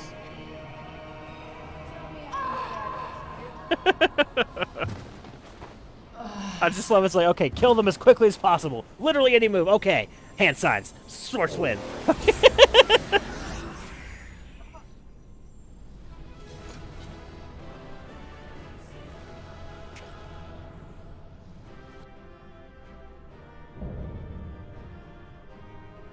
So that is the second coil of Bahamutt complete. That, again, that is a very challenging fight. So we don't have my wife here. Even at max level, I would not have been able to do that one alone. It's nearly impossible. I think it is probably impossible to do that alone. You might be able to get away with it if you, like, pre-cast something, and then as soon as the rocks stand up, they're immediately dead. That's the only way I could think to do it. Because if they fuse, they're basically immortal. So. Good job, Weevil. We got a lot of cutscenes now. Or we can unlock the third coil.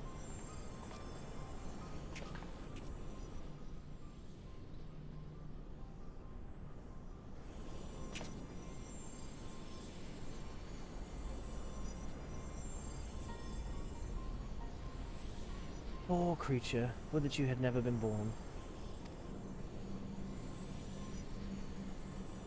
You had surrendered your physical form and collapsed into ether, but Bahamutt denied you death and imprisoned what little was left of you in an ethereal shell resembling what, I wonder? Images from your memory, perhaps?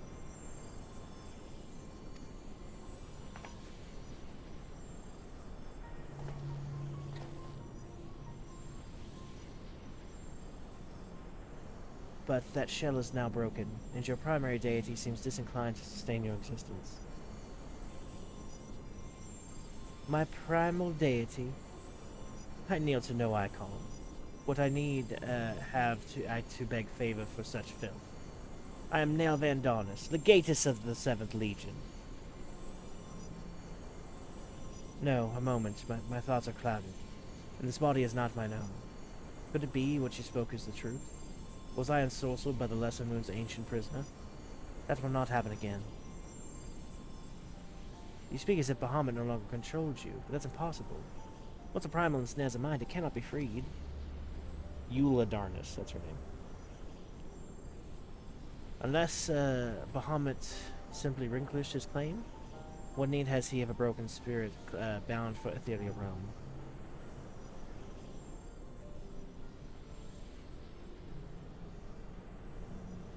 Oh, that I should fall prey to the very influence I sought to purge from the land. The irony is galling. But do not assume that all of my actions were chosen for me. It was my will that the Meteor Project was resurrected. Mine and none other. Yep. And it seems that my grand designs were destined to fail. Even the ungentle release of death was denied me. Now, please, you must tell us more of the calamity. I know the truth of what befallen the world, and I must know the truth of what has befallen the world, and what has become of my grandfather, Archon Louis Soir. You are Louis Soir's grandchild. It's how generous with their cruelty. Continue on if you would have your answers. They await you at the terminus of your path, but know that this path leads only to despair. The latter truth was ever harsh and unforgiving. Why do you say this? Grandfather will be freed once we put a stop to Bahamutt's restoration, will he not? What are you not telling us?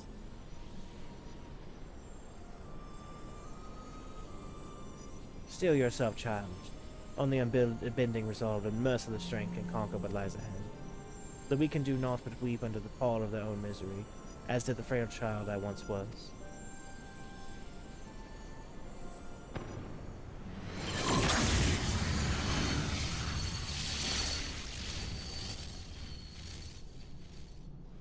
Silence, chattering raven. Your wretched wings are broken, and you shall soar no more.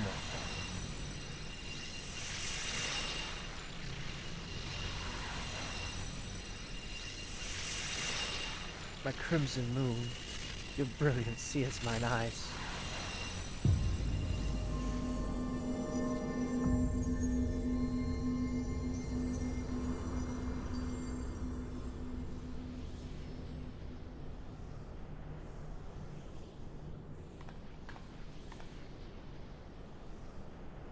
I recognize that voice, Ursa.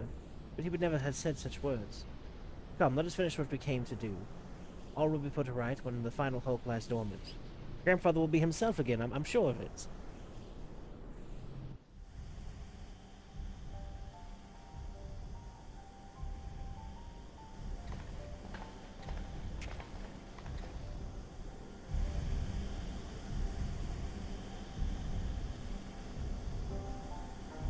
Bahamutt regenerates more swiftly than I had anticipated. Let us hope that disabling the coil will serve to slow the process. The display seems different, but the controls appear to mimic the mechanism we found in the Lenosian hull. It shouldn't pose a problem.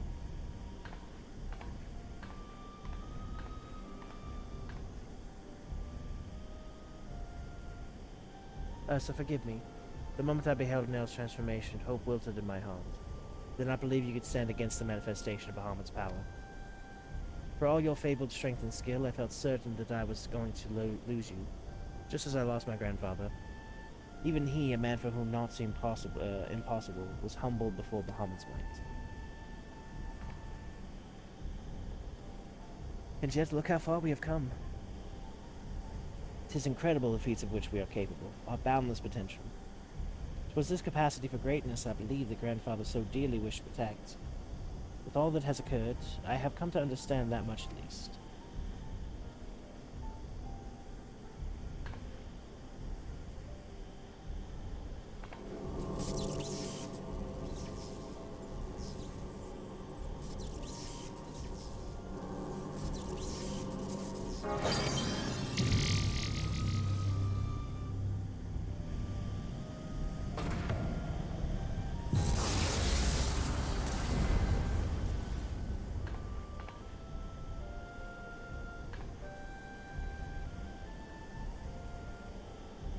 It is done. Shall we make our way back to the surface and gather our thoughts? We have seen much that will benefit Ordianje's learned perspective.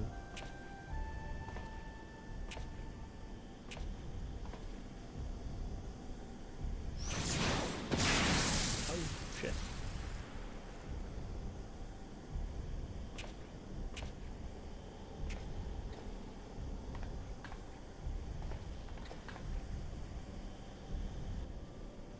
Grandfather, it is you, then why? Abandon this quest, Alizé. I will not countenance further sabotage of the coils.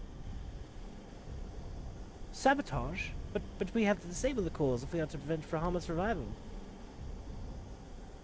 Your defiance seals your fates.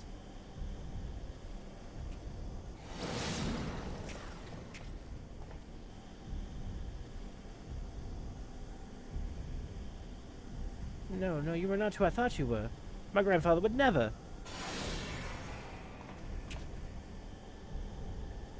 Foolish girl. How could the White Raven allow herself to be bested by such a sniveling opponent? Listen well. We all exist at the pleasure of one divine will. And the word of Lord Bahamutt is absolute.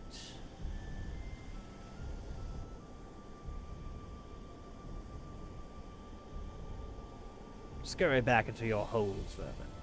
You have been granted this one reprieve. But should you be foolish as to crawl into my lord's domain again, I will crush the life from you myself.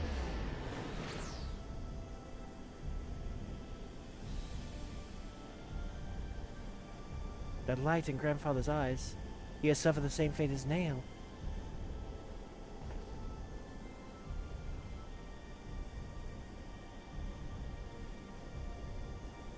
My grandsire is no more. That was aught but a phantom that profanes his noble memory.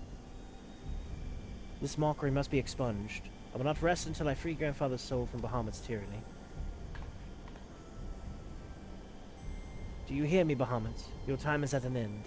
Eorzea and my family will be avenged.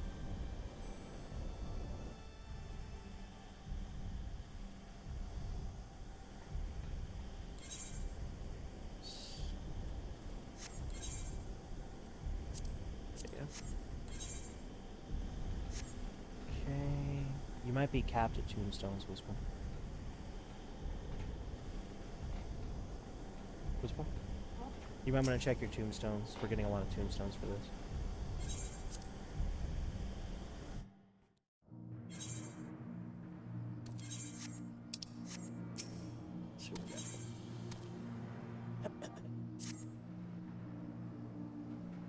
Truly, it is wonderful to escape that stifling air and return to northern Thailand again, it would appear. I must thank you, Ursa.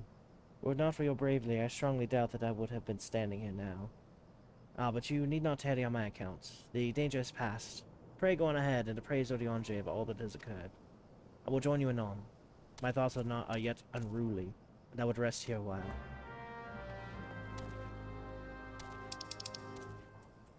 Pray return to the waking suns.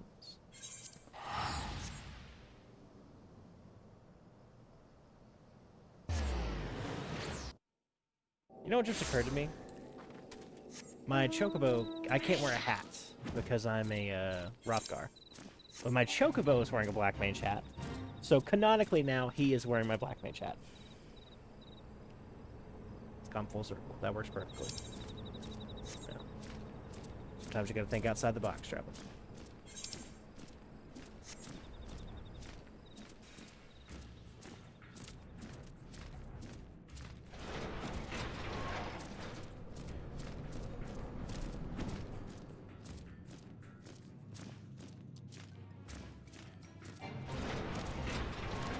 Flying through a motherfucking mountain.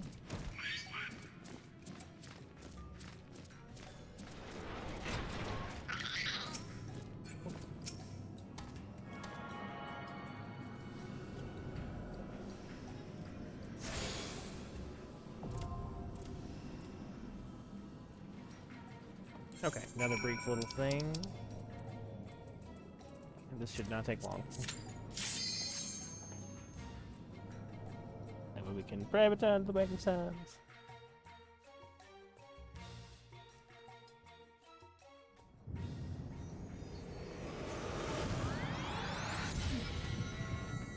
Again, I will skip this one. Well, I say that because last time I almost skipped the ending one and then the Ascians showed up. So let me just make sure that there's nothing.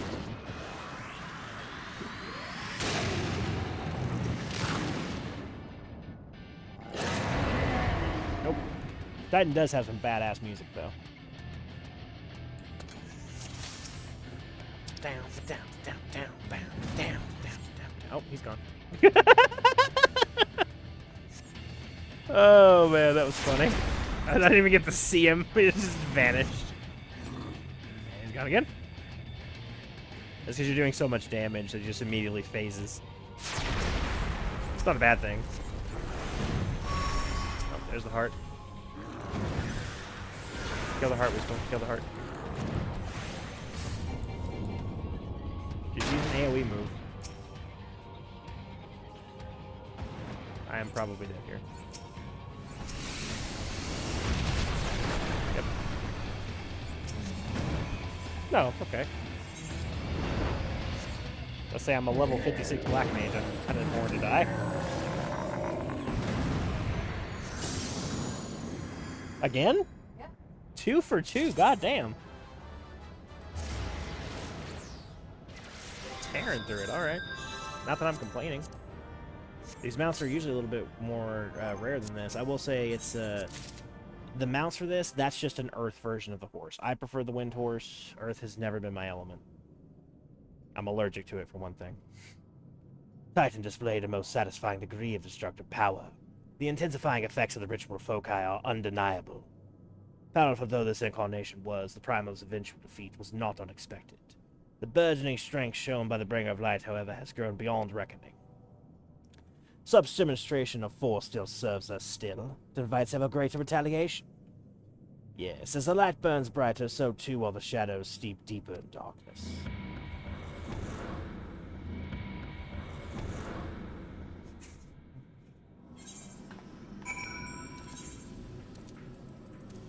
Might as well, since we already have it.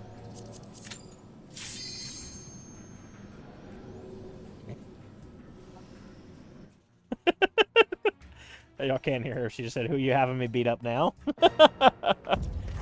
Oh, I'm just using her to fight all my battles for me.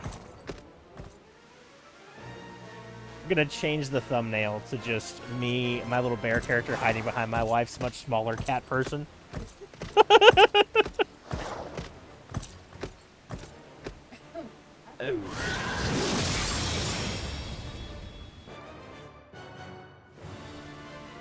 this is not a mandatory quest, but it is a cool one. Alright, let's do this. Odin does have a couple of one-shot moves, so I will kill him quickly. Oh my god, he almost killed you. Oh, you were almost at... Stop standing in his AoEs.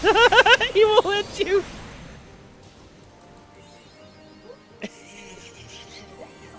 "50 levels above him, and he still almost killed you in one shot." Odin's not fucking around. This isn't even the extreme. I know.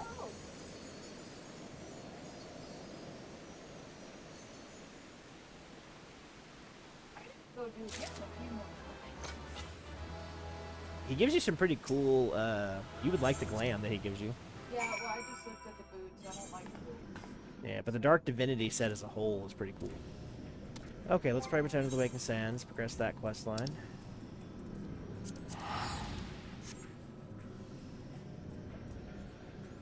Yeah. Like, oh,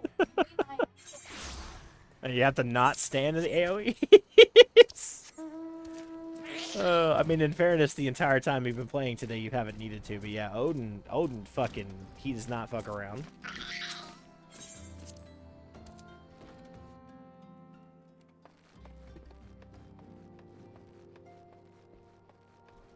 Okay, got some cutscenes here. Ah, damn, that's fun. A triumphant hero doth return. Thine eyes speak of the dread task's completion. The second coil now lieweth dormant. Yet thy sense tidings thou bearest are not altogether glad. Pray tell me what hill hath cast the shadow which falleth now across thy brow. That light down off yonder window breaks.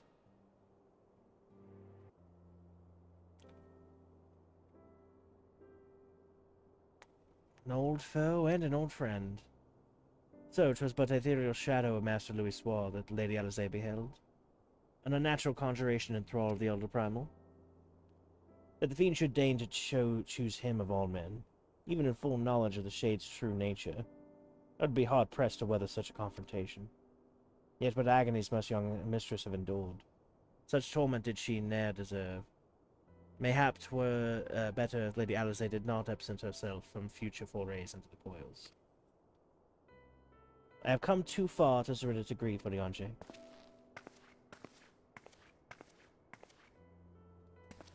My lady, I am resolved to defeat these fiends, and naught shall sway me from my path. Now let us peer more deeply into the well of our discoveries. As you wish, my lady.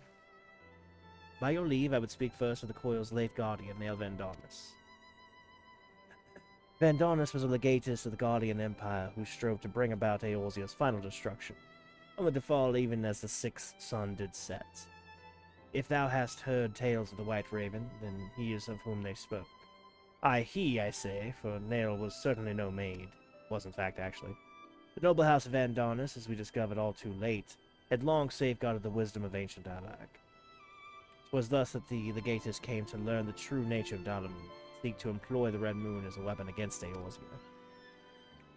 But the Crystal Tower and the mechanism required to command the satellite yet lay hidden beneath the ground, compelling Nail to construct a far less subtle mechanism. And in his first faltering attempts to communicate with Dalamud, he did likely rouse the satellite's slumbering prisoner. Thenceforth did the White Raven's soul belong to Bahamutt. He was fortunate indeed to acquire so powerful a thrall by chance. 'Tis little wonder he was so loath to part with him. Why did a simple thing like death deprive one of so useful a pawn? Though we may accuse him of bungling Vandarnus' resurrection, I dare say Bahamutt was as content to have a handmaiden as a manservant. I only hope those two thralls were encountered were the extent of his flock. Yet I cannot help but dwell on Nail's words, those beloved children of whom he spoke. I assumed at first that you referred to the moon's beastly guardians, but should Bahamutt have enslaved other mortals, we must needs to remove this source of worship. Otherwise our efforts to disable the coil shall be for naught. Forgive me mine indelicacy, my lady. Thou art wise indeed to speak of expunging primal thralls, but canst thou truly pursue a course which would cost thee thine own grandsire? My heart and mind are as one on this matter. Grandfather's salvation can be won by a single method, the destruction of Bahamutt, and aught that might serve to sustain him. So while Urianger and I endeavor to ascertain the existence of any further thralls, I suggest you grant yourself a moment's respite. Rest assured that I will contact you the moment I have need of your inimitable talents. That we have achieved so much I owe to you. I fear, however, that our trials have barely begun.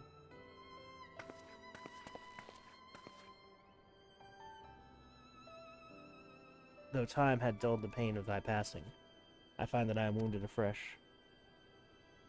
Master Louis, what good shall come of this unending search for knowledge and truth? Long have I believed the pursuit of such treasures to be the duty of every true Charlatan. Yet when each new revelation serveth only to heap further anguish upon those whom we should fain protect, must we truly reach for more. So you have found your resolve, dear sister. Will you now find a use for the secret?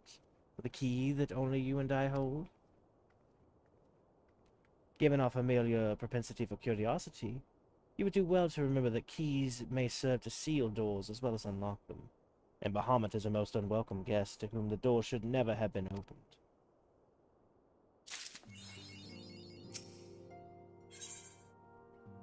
Let's carry on here. Man is wont to cast a light wheresoever secrets lie hid in the darkness, though that which he can illuminate seldom bringeth him joy. So it was such with unhappy truths as Bahamutt's immense shadow doth conceal. Yet ever onward forgeth Mistress Avazay, undeterred by the burden of knowledge that weigheth heavy on her heart. 'Tis a perilous path she hath chosen, and a painful one. I pray thee, Ursa, remain by her side as her valiant blade, that she might see her quest to its conclusion.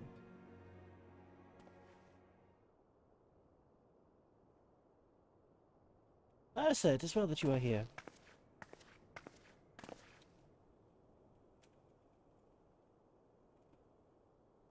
My lady, how may I serve with you this day?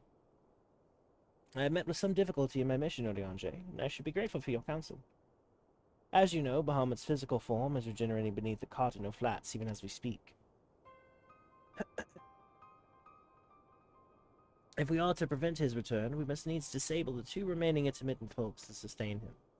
Every moment our mission is delayed, the realm is pushed closer to the brink of destruction. Alas, though I have determined the locations of the fragments of Bahamutt leading to the hulks, I have been unable to find a way to enter them.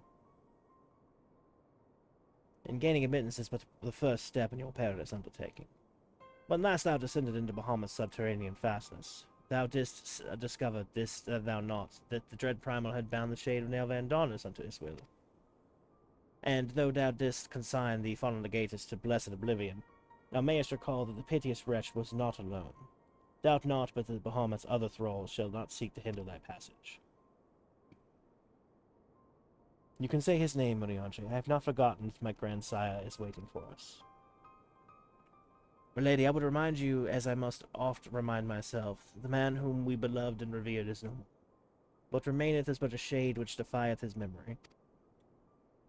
The vile verbiage that spilleth from his lips must not be heeded, for it cometh not from your grandsire, but from Bahamutt himself. You need not worry, Urianger. Come what may, I will not stray from the course. I will not let the grandfather's sacrifice be in vain.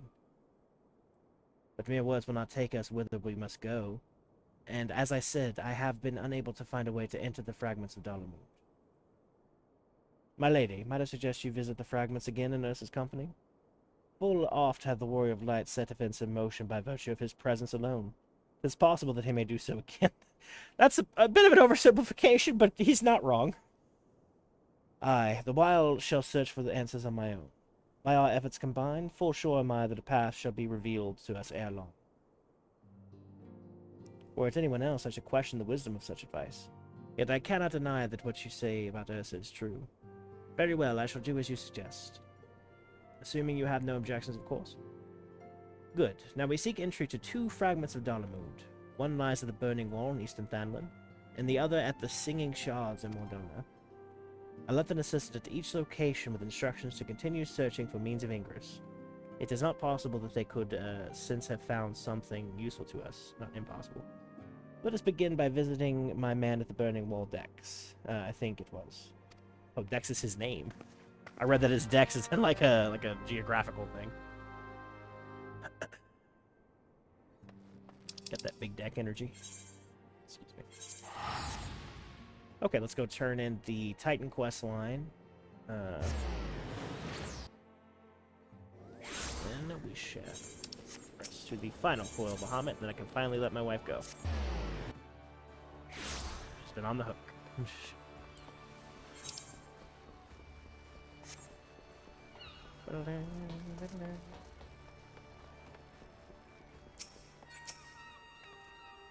The rumblings have ceased. It seems that no matter how powerful the little Craxton becomes, you and your companions are up to the task. Yes, you found something of interest in the navel? Is this bone? It's such a grotesque design. Honestly, I will never understand the kobold's sense of aesthetics. You say you acquired a similar object after your battle with Garuda? Then we must consider the possibility that these trinkets are responsible for the primal's appalling new strength. But I shall leave such conclusions to those more learned in the subject than I. Pray return to the Waking Sands and convey my greetings to Oriange. She said the line, you guys. She said it. Oh, my God. Pray return to the Waking Sands every time. And that's the reason why it's a meme. It's because it genuinely, they say it. If I had to count, how many Pray return to the Waking Sands you think there are? There's got to be at least 50 in this game.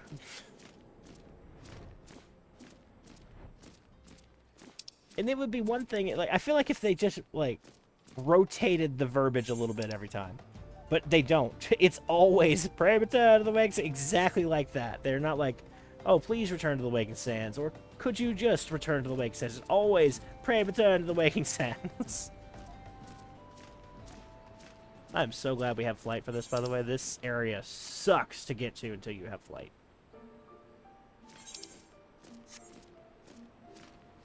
I have a hunt over here, too.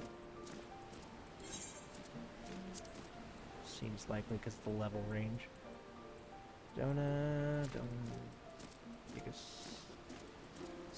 Nope. Nope. No hunts here today? Alright, cool.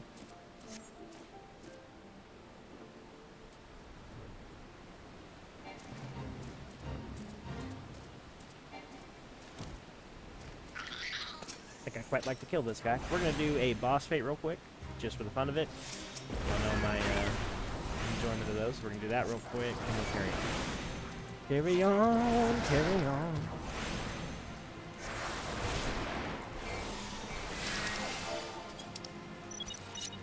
Alright, apostrophe. Get this thing going. That go there.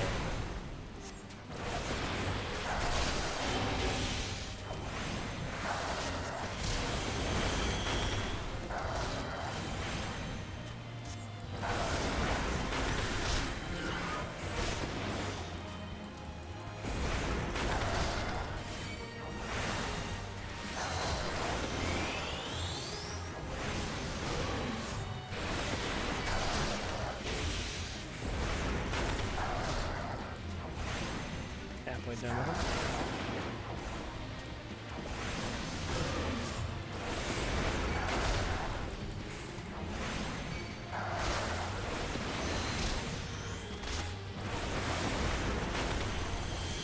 Shame we can't use flare.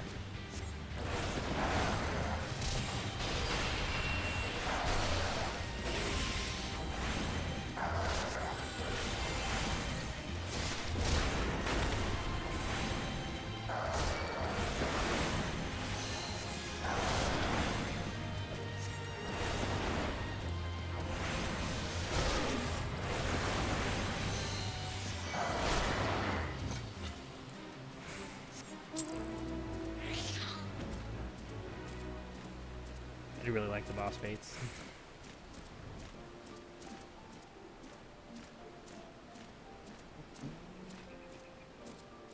Here? Yep. This guy's Alize's assistant. I do like him, though.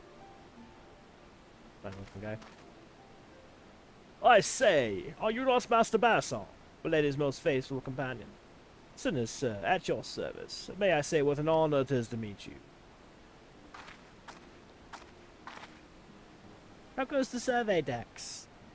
Milady, it shames me to say that I have found no viable path to the fragments. Though it stands there before our very eyes, the way thither has thus far proven impassable. When the fragment fell and pierced the land, it caused a prodigious amount of aether to spew forth. It was this that gave rise to the land's twisted lay, which seems destined to thwart our efforts. Even were an opening to exist, I fear we would struggle to reach it. Cannot give up. Keep trying. So near and yet so far. While it avails us not to stand here and stare at the thing, let us away from Mordona and try the other fragments. Perhaps Sinus has fared far better. He's Sinus. Upon that note, my lady, there is something I must tell you. I am sorry to report that I lost contact with my brother just over a bell ago. As you know, the Singing Shawls are home to many fell creatures, ogres among them. While I do not wish to cause you undue alarm, I fear something unspeakable may have happened to Dex. What did you... Give me strength. We must hurry to my assistant's aid, Ursa.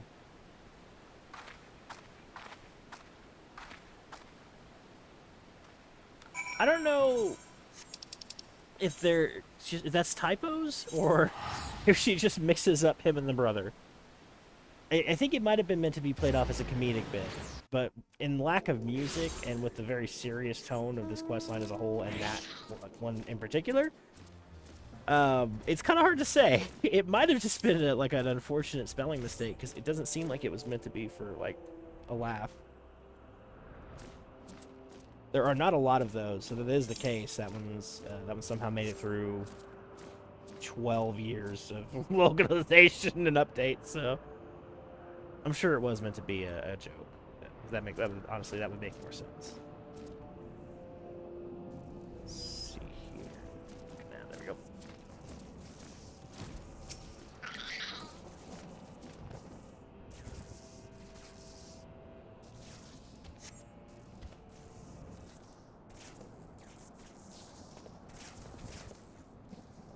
Thank you, adventurer. For a moment there, I feared that my bones were to be ground up and used for baked bread.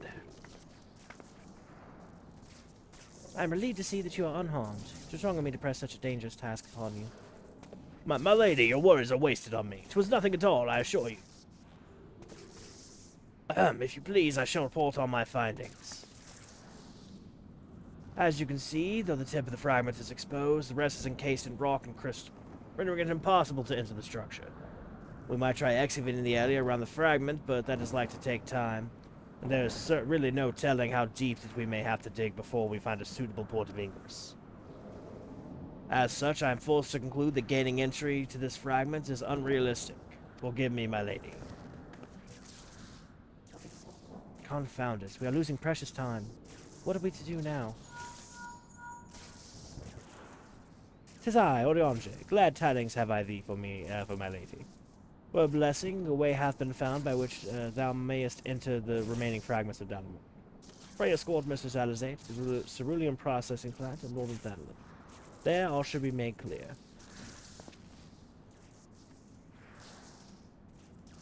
Orionge has found a way. Then we must go to him at once. Mustn't we just... Okay, cerulean processing plants.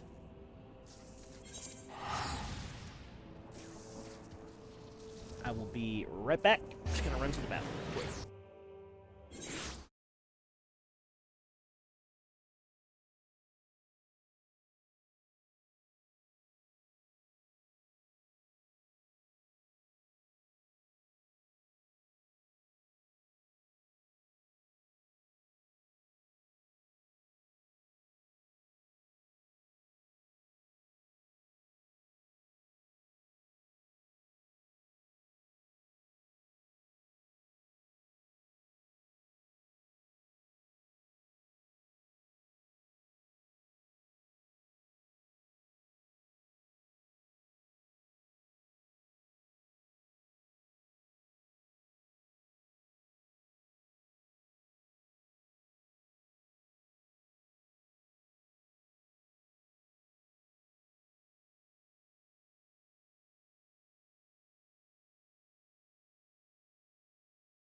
Okay, we are back, travelers. So sorry.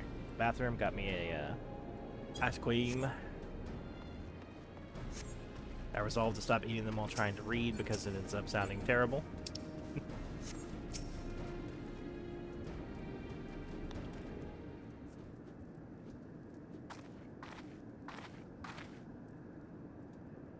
Mine apologies for summoning you thus far from afar, my lady. But tis here that your journey may finally begin. I did wonder. To my knowledge, there are no fragments in Northern Fanland. Why do we keep popping up from here, then? Nor are you mistaken, my lady. Yet a pathway does exist, one in which you yourself had made use of in the past. After the conclusion of your several forays into the Binding Coil, it was at the crystal formation which leweth to the north of this place that you did emerge, was it not? Yes, an ethereal stream borne us back to the surface. That much I had surmised. Are you suggesting we can use it to return underground?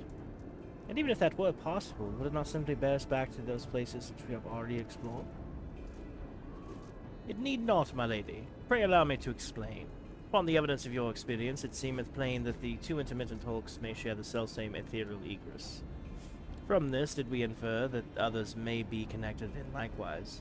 Thus did we labor long to verify the existence of further tributaries to the selfsame stream, in which task we were at length successful. 'Twas then but a matter of arriving at a solution to the problem of traveling to the unattuned destination. But one might reach what we may call the headwater. We propose to employ a modified aetherite which serveth to amplify such ripples as do originate from said source. We focus one's essence upon these ripples. It should be possible to make the journey. Yet be fairly warned, my lady, as with all untried methods of ethereal travel, this method entaileth considerable danger. Merely to attempt the voyage could cost you your life. That is the risk I am willing to take. You are brilliant, Orianche. But I am curious, did you have assistance in forming this plan? I cannot help but notice your repeated use of the word we, unless you have taken to using the majestic plural in our absence. That would not be out of the contrary. Nay, my lady. As you have correctly surmised, I was not alone in this endeavor.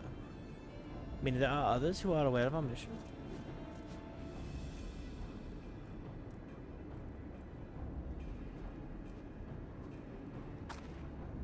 But it cannot be helped now. Preventing Bahamutt's return is what matters. If some secrecy must be sacrificed to achieve our goal, then so be it.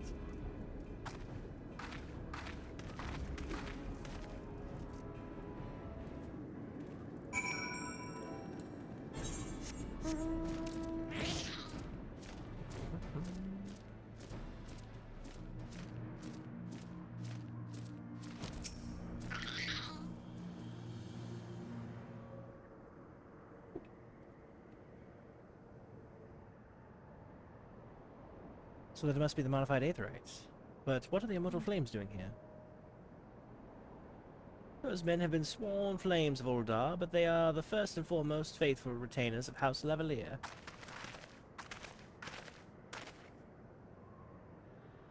Alphino! So it was you who was helping Orianche. Who else could it have been, dear sister? Lest you worry, I have no intention of making the details of your venture public. Like you, I'd prefer to avoid causing a panic. But given that which is at stake, namely the survival of the realm, one must be willing to accept help when it is offered, would you not agree? At the very least, do not be cross with Orianche. 'Twas at my behest that he kept silent. We will speak later. Pray forgive me, my lady, but knowing full well your intent, I judge it meet that Master Alphino be informed. Though your grandsire hath become Bahamutt's thrall, his noble blood courseth yet through both your veins, and if he must succeed to be struck down... Do you hear that, Alphino? I mean to strike down grandfather, and when I have done so, I shall banish Bahamutt to the ether. Nothing you will say will sway me from my course. I will protect Eorzea, and I will uphold grandfather's legacy. Grandfather's legacy? So you do still know, what you yourself desire. Your actions are still driven by borrowed resolve. Borrowed resolve? What does that have to do with anything? Protecting Eorzea was grandfather's goal. It was made ours, both of us. That is why we came here, unless you have forgotten. God forbid I should ever forget, Alize. But you misunderstand. I do not question your resolve, only whence it came. If it were your own, you would be able to tell me precisely why you desire to so fervently protect Eorzea. Yet you cannot, for it is not your resolve, but grandfather's. You may struggle to see the difference, but borrowed resolve shall never be as strong as that which springs from within. But let us speak of this another time. For now, preventing Bahamutt's return is all that matters. To be plain, I have no objection to striking down whatever is left of our grandfather. Know, however, that I will be accompanying you this time. As the son of House Levalier, I wish to be present for his final moments. Very well, you may join us on one condition. I make the decisions.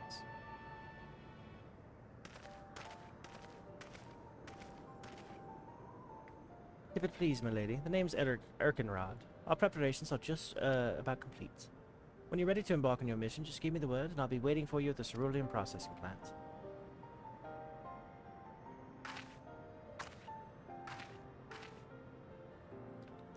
Pay no heed to my brother. You can rely on me. We have come far together, you and I, and together we shall see our journey to its end.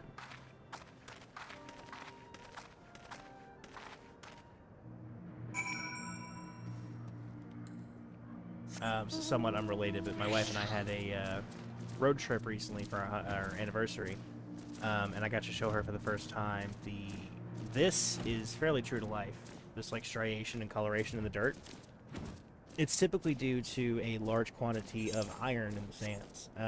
We were in West Virginia, and their ground looks like this. Where we're from, or spend a lot of our time, the sand is often reddish because it's clay. But in different parts of the world, this is actually a fairly accurate look. So, actually a little thing there. Most people only are familiar with the sand that they know, the dirt that they know. We've been waiting for you, Master Basson. I am pleased to say that your Aetherites primed and ready.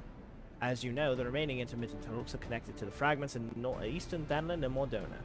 It's to the former that we will be sending you first. Now, you'll be starting inside the hulk, meaning you won't have to cover so much ground. The drawback being that you'll be fighting for your life from the moment you get there. Be prepared for anything, for my lady's sake, if not your own. And if that's all about all I can tell you, when your preparations are in order, just give me the word, and I'll send you on your way. I may even throw in a prayer for your speedy return, just to be on the safe side.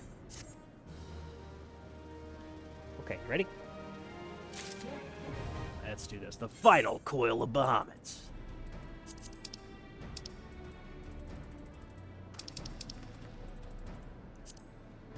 Alizé's resolved to go through with her quest to vanquish Bahamutt, though it means confronting her beloved grandfather, whom the Elder Primos made his thrall. With the Alphino's cooperation, an ethereal pathway has been established which will take your party to one of the two intermittent hulks that remain disabled. Your foray begins in the northern Thanalan, the set of Bahamutt's talons, situated in Rabon's Push. Spare no preparation and expect fierce resistance.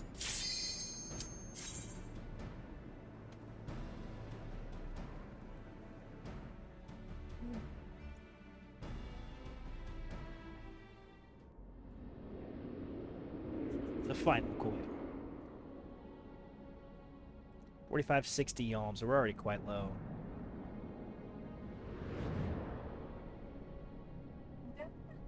Muscles after this. Keep going up to the waking sands and then coming all the way Right, down. return to the waking sands. Go all the way up to the waking sands and then come all the way down. These stairs are hell on my knees. So this is how it looks on the inside. This intermittent hulk still functions. Teleportation was a success. We are come to the right place. There is no telling how much further Bahamutt has regenerated since we last beheld him. Let us make haste to the main bridge and deactivate the coil.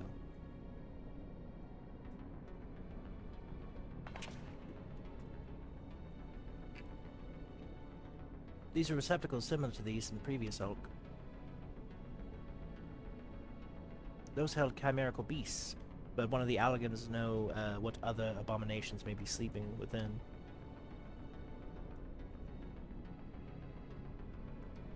They may well be part of Dalamutt's internal defenses. We must stay on our guard at all times.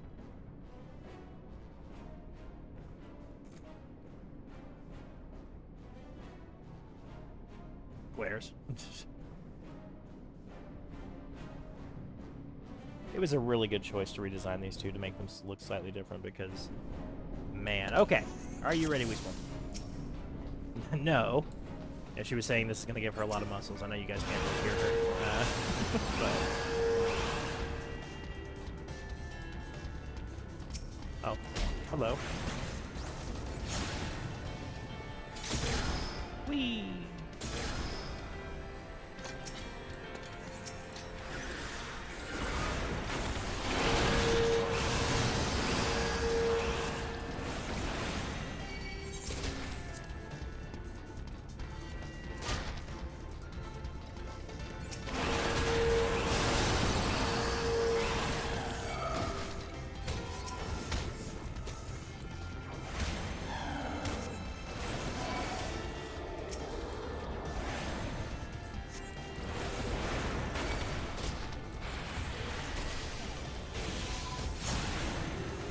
Say, I almost did a little bit of damage there.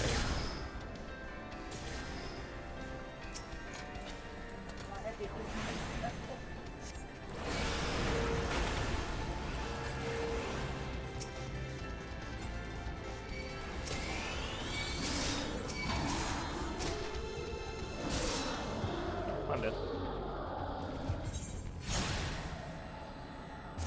Hang on, I gotta res.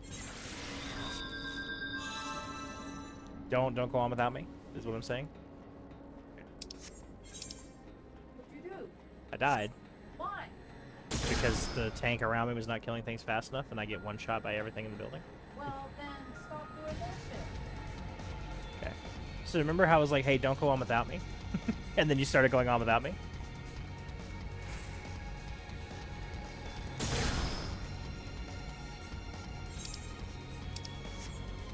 Okay.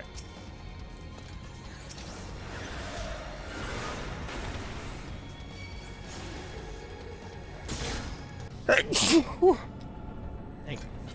Okay, this should be the boss fight.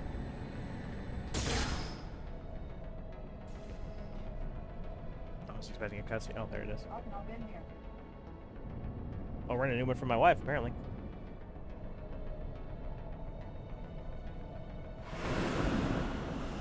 You got the mapping achievement, but you've already caught him because the cutscene skipped.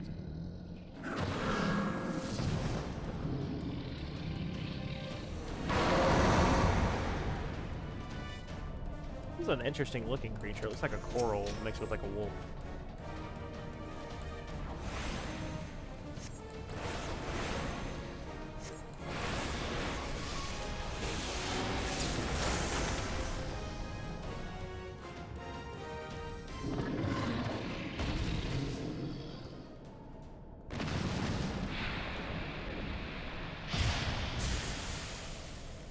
He was kind of cute too.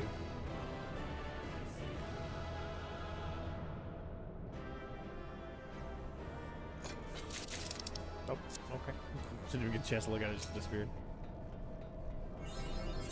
Righty travelers. That's my achievement. Oh, and here's a quest.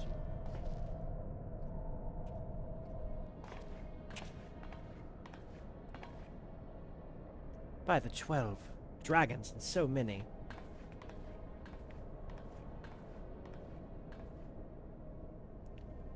We were aware that the Alligans possess the means to control the creatures, but not to imprison them. But to imprison them thus is barbaric. I would not wish such a fate upon my worst enemy. 'Tis plain that no love was lost between the Alligans and the dragons, but was it truly necessary to keep so great a number here? Dalamu did not want for defenses. This we have experienced firsthand. Such guardians as the Alligans created, both living and unliving, were surely no less capable of repelling intruders than these poor creatures. I think they're a battery of faith, actually. Tell me something, Alice. Have you not managed to determine by whose will Bahamutt exists? No, I have not. At first I assumed Bahamutt had no people of his own, but the Alligans had perhaps discovered a way to simulate prayer itself. However, Nail's words gave me cause to reconsider, specifically the Shade's mention of Bahamutt's beloved children. From that, I infer the primals given form by the will of worshippers, whom we have yet to... Oh. God strike me down for a blind fool. Bahamutt's beloved children, right here before my very eyes, how could I be so stupid? Who else but the dragons of Eld would summon Bahamutt? Who else but they could sustain him? And to think I had wondered why the Alligans kept him imprisoned here.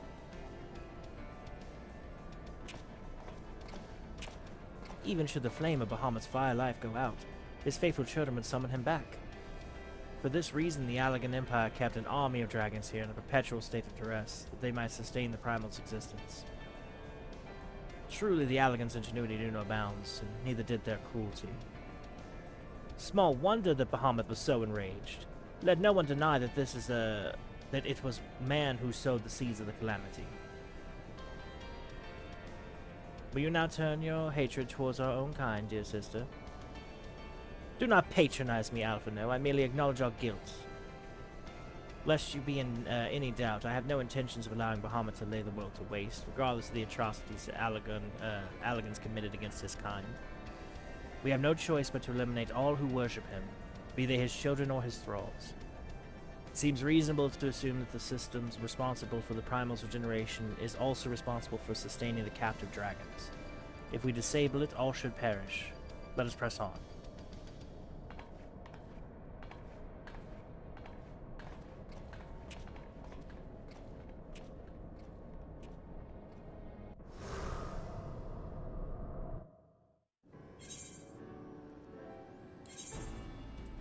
Very dark turn that one took. Okay. So next coil. At the depth of 6835 yalms, you and your companions are greeted by a breathtaking sight. A colossal replica of Bahamutt, believed to be the device which regulates Bahamutt's regeneration. The structure swarms with legions of lesser moon and eternal defenses. But through it you must go if you are to reach the main bridge.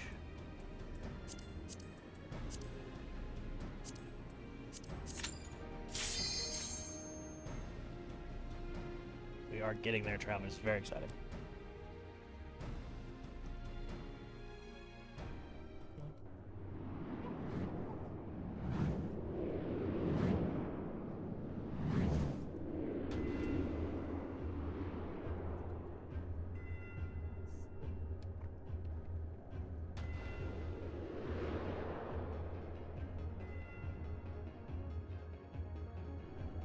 Okay. Oops. I'll need to jump to both sides of this to get the mapping.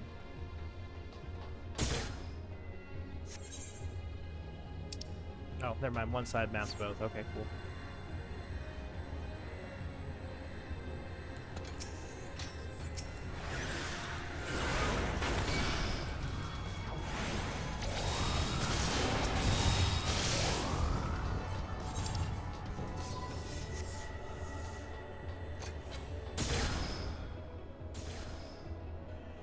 Oh.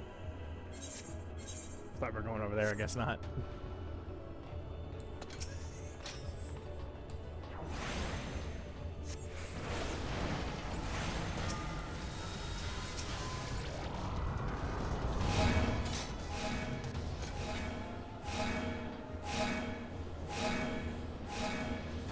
I think you need to stand on.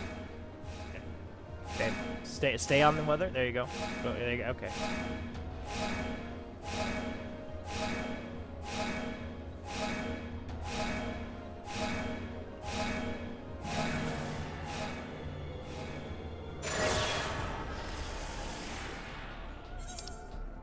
Go that way.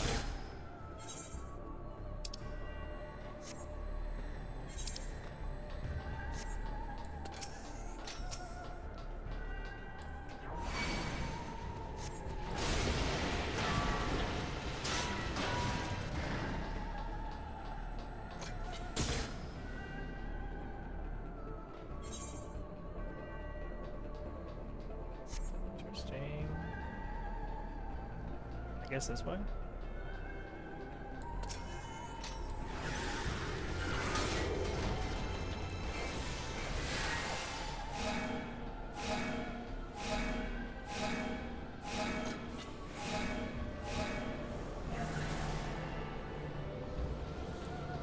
I'm willing to bet that turned this thing on.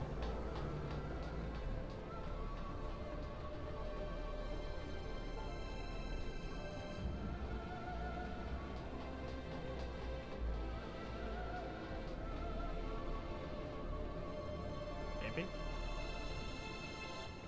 Deactivate the Allegan fields. We deactivated one.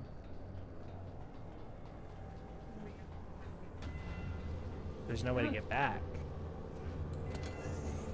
Can we go through this? Oh, nope, definitely don't go through it. Go through it very bad.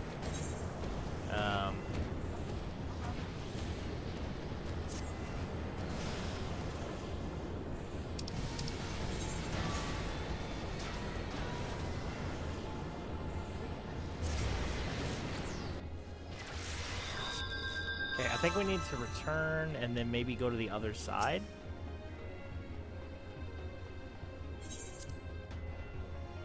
Yeah, I'm taking a shortcut to see if it will take me. because I'm probably going to die on my own. We went left on this other option, right? Yeah, we went left. So now we need to go right. I don't think I can survive against fighting all these by myself, but I'm going to try. Take the shortcut and take a right.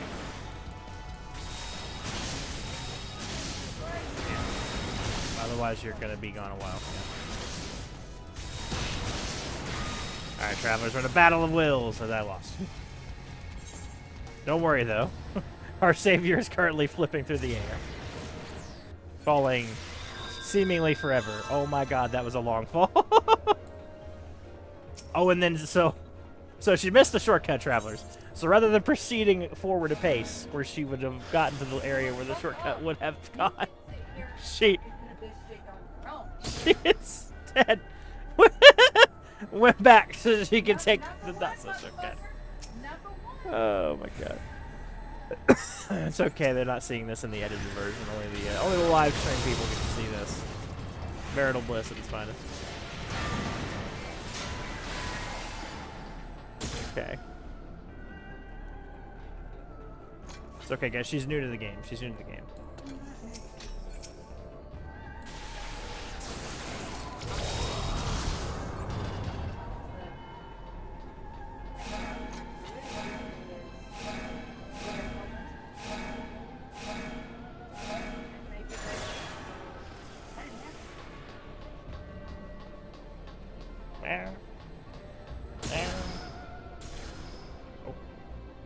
Okay. Made it to the core.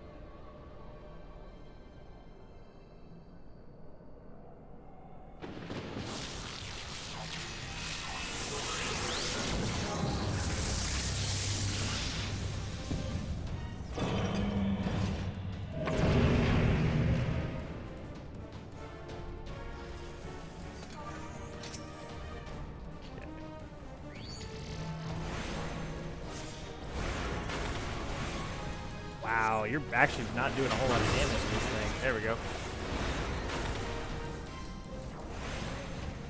Okay.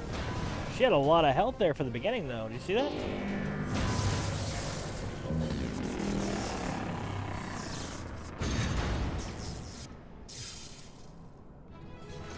Like a mechanized chimera.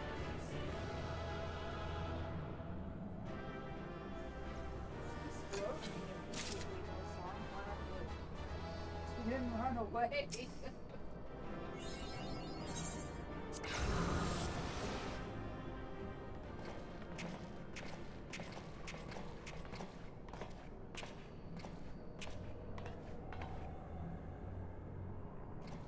Please ignore cat.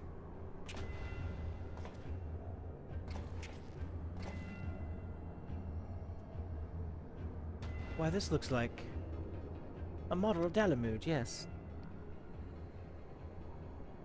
For millennia, Bahamutt must have gazed at this unchanging view, trapped inside a prison that was scarcely large enough to contain him. Unable to move, denied the release of death, how his hatred for man must have burned.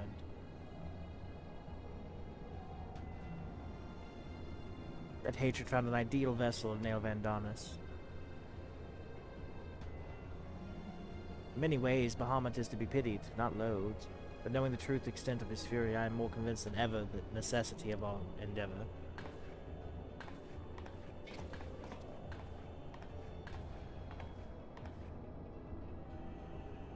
Besides, his is not the only soul that cries out for vengeance.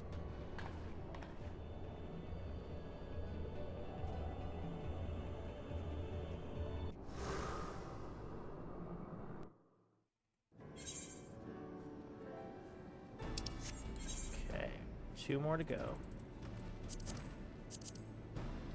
At 8872 yalms below the surface, your party arrives within Bahamutt's cavernous regeneration chamber.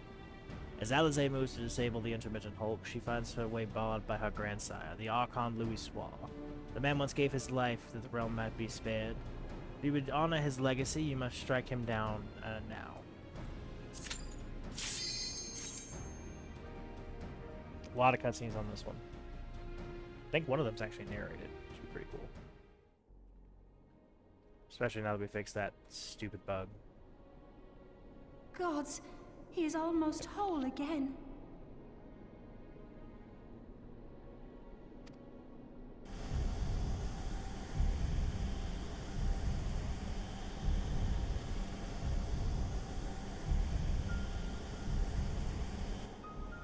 his size is staggering. I can scarce imagine how Grandfather stood against such a monstrosity. This cannot be allowed to proceed any further. Let us disable the coil and move on.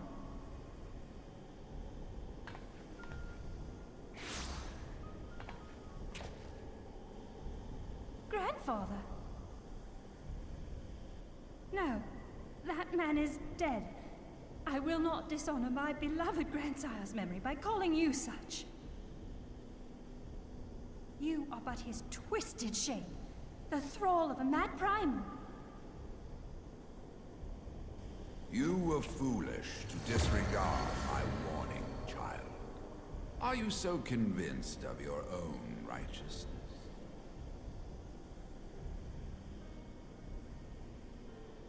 'Tis the rightness of our path that led us to return. Eorzea will never be safe whilst Bahamutt remains to threaten all we hold dear. What of the hero who gave his life in defense of the realm? Do you truly dispute the justice of our cause? My poor, ignorant grandchildren. Your world is shaped by naught but recent conflict. Listen, and I will speak to you of justice. 'Twas in the twilight of the Third Astral Era. The southern land of Mericidia suffered invasion at the hands of the Allagan Empire. With no atrocity too depraved for their purpose, the forces of Alec were unstoppable in their advance. Desperate for salvation, the dragons prayed to one of their first brood, to their ancestor Bahamutt. Infused by the power of their fervent supplications, Bahamutt arose from the abyss of death and took wing as the Mericidians' newborn god. Yet this great miracle would only serve to further the maniacal designs of the dragon's imperial conquerors. The cruel fetters which bind my lord stand testament to the Allagan's boundless greed and hubris. I once summoned the 12 in an attempt to forestall the advent of the 7th Umbral Era. What then did the dragons of Mericidia do that I did not? Wherefore are they accursed and I exalted?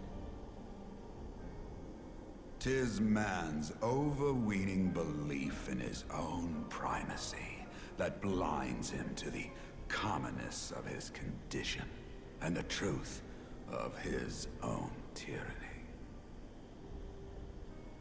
As long as man is suffered to remain, the dragons shall never be at peace.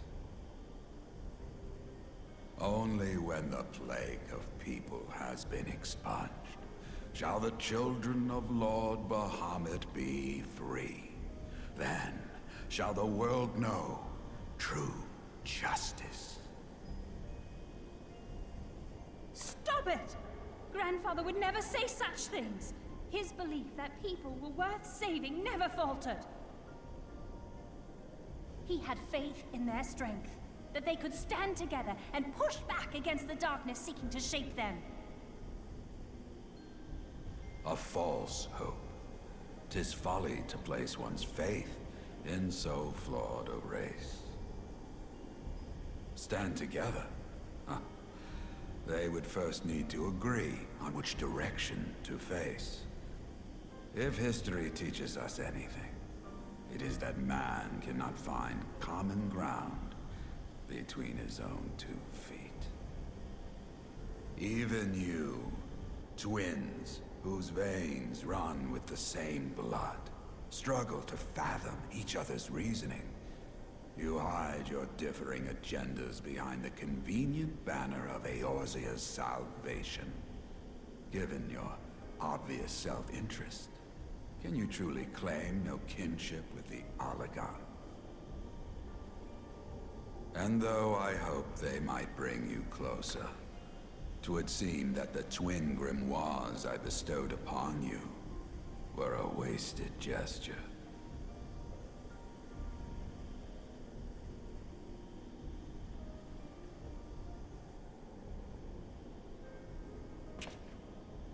There may well be truth in your judgment of Alize and me, but such a one-sided tirade bemoaning the evils of man rings false, coming from the lips of Archon Louisoix. Tell me, do you champion the cause of dragons because Bahamutt compels you as his thrall? Or is it because you yourself have transcended the limits of man's existence? Ah, so the possibility did not escape your notice. What I prayed for, and what I have become. These are the keys that unlock the truth behind Eorzea's rebirth.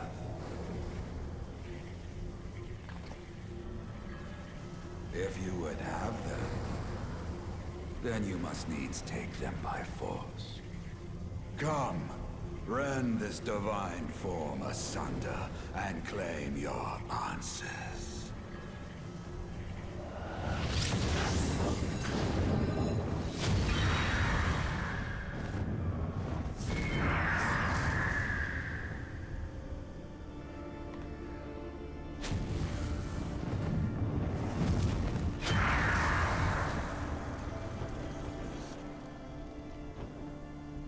But I thought...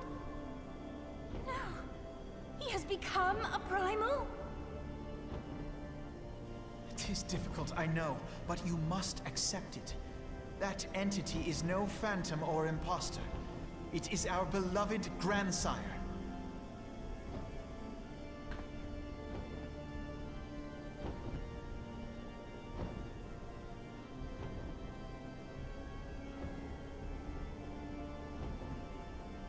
Please, for his sake and for ours, you must defeat our grandfather.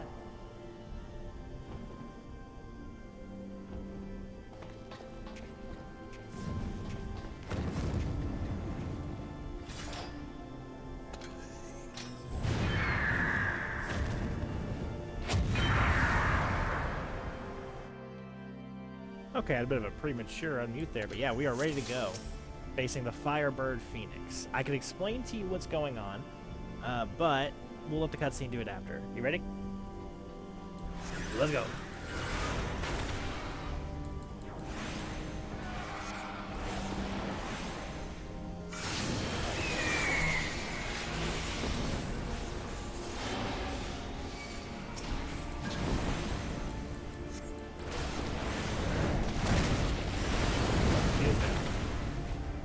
So, don't stand in the giant column of fire.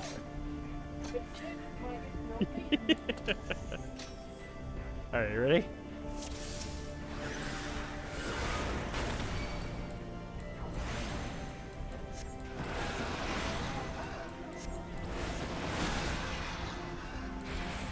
Kill the bird, kill the bird, kill the bird.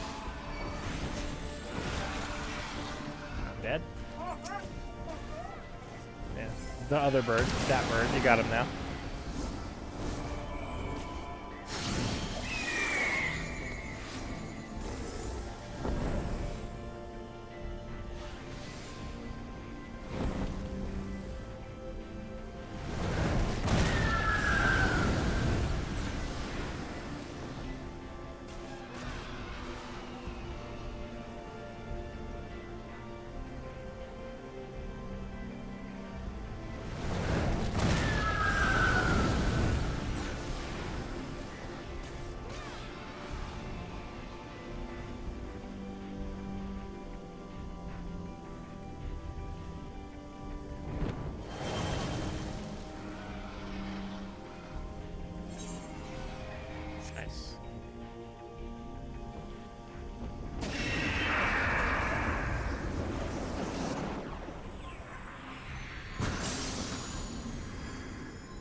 Just laying on the ground dead.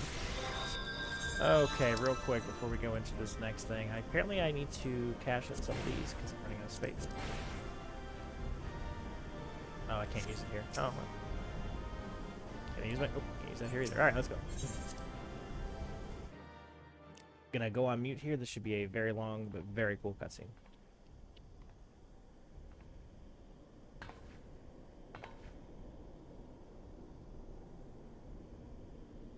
Grandfather is truly gone this time. But better it end this way than the alternative.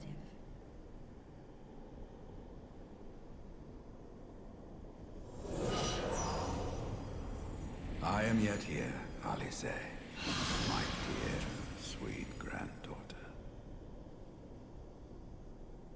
Grandfather?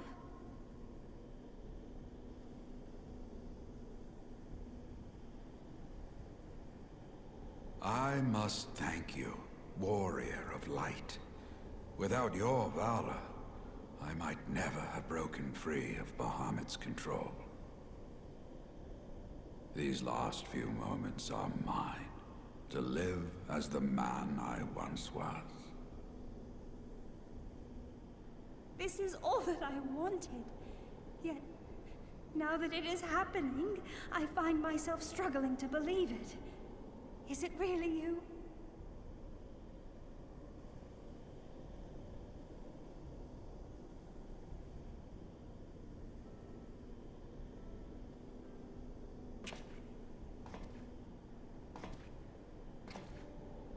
Grandfather, pray forgive me my insolence. It was not my intent to demean you. Forgive you? I am proud of you, child. You were wise enough to deduce the manner of creature I had become.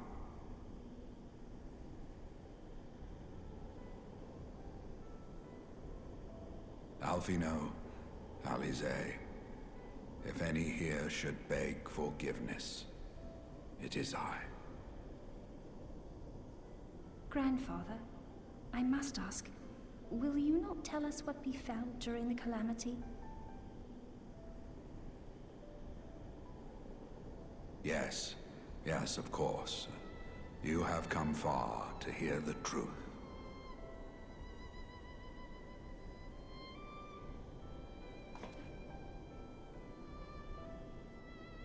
Let us then begin the tale at the Battle of Cartano, where clashed the forces of the Garlean Empire and the Eorzean Alliance. 'Twas there in the sky above the surging armies that the elder primal Bahamutt broke free of the Red Moon Bahamutt. In an effort to contain this avatar of destruction, I called upon the 12 to aid me in the creation of a prison of ether. But Bahamutt would not be caged by such feeble bars. Too vast was his might, too fierce his rage.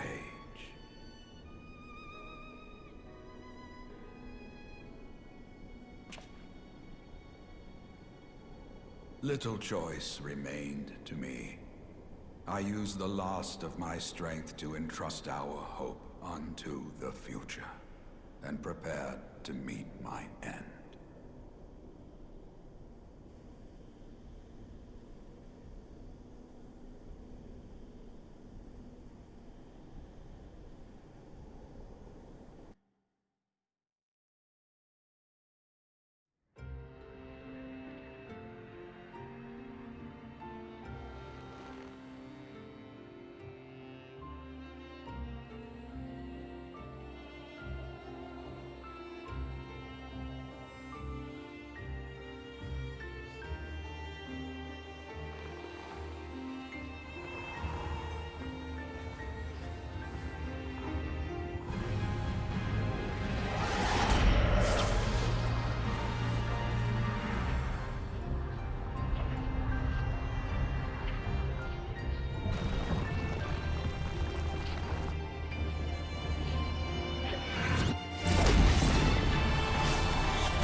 As you have no doubt surmised, I did not perish. When the cage built from the essences of the 12 was destroyed, the sky was filled with a colossal cloud of ether. This drifting energy responded to the prayers of those fighting below, and to my own desperate wish that the dying realm be saved by infusing me with the power of a primal. I became the immortal phoenix, ancient symbol of rebirth. Rising into the sky, I struck Bahamutt with all my newfound strength. The blow shattered his earthly form, and a shower of ether rained down upon the land. Thus began the rejuvenation of Eorzea. Believing the deed done, I relinquished my hold on that staggering energy, desirous that it should be returned to the realm without delay. But I had not reckoned on Bahamutt's tenacious will. Even as he teetered upon the cusp of oblivion, the dragon reached out to claim me. Alas, within my fast fading form, enough remained of the Phoenix's energy to offer Bahamutt a hold, and he dragged me along in his wake. And thus began your existence as the Elder Primal's thrall. I cannot help but wonder at his will to survive. Though he was all but obliterated, Bahamutt found a way to seize the power you surrendered. That would explain why part of his physical form survived to be entombed underground. It would also explain why Eorzea was so terribly warped. Even as the land sought to restore itself, the returning flow of ether was cut off. Ah, very good. When his grip on existence was once again secured, Bahamutt did not cease his feast until he had consumed every last mote of ether that yet floated in the air. And still he was not fully restored. You must remember that by this time, much of the freed ether had already returned to the land. That which remained was not sufficient to reconstruct so massive a form in its entirety. But there did not need to be, not for a being sustained by the marvels of Allagan technology. As long as some piece of Bahamutt persists, the coils will seek it out and continue their regenerative task. The fragments of Bahamutt appear motionless from the surface, but deep beneath the ground they had been searching, tunneling through rock and soil towards their escaped prisoner. And, as you have observed for yourselves, they found his heart. Warrior of Light, heed me. You must put a stop to Bahamutt's regeneration. Whether it be for man or for dragonkind, the question of justice is irrelevant. The Elder Primal will leave naught but a smoldering wasteland for both his children and ours. I beg you to defend Eorzea and guide its people to the future they yet struggle to find.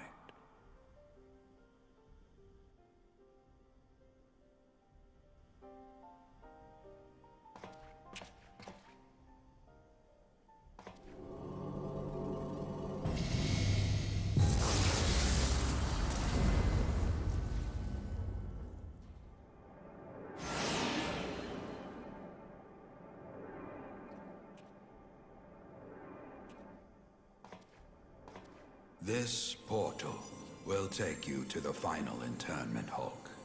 'Tis time for the tale of Bahamutt and his part in the calamity to come to an end.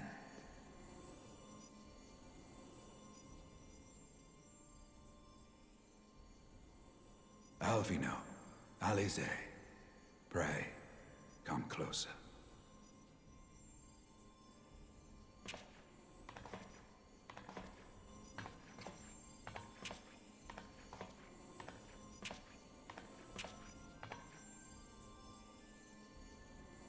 Your hopes and dreams must no longer be an extension of mine.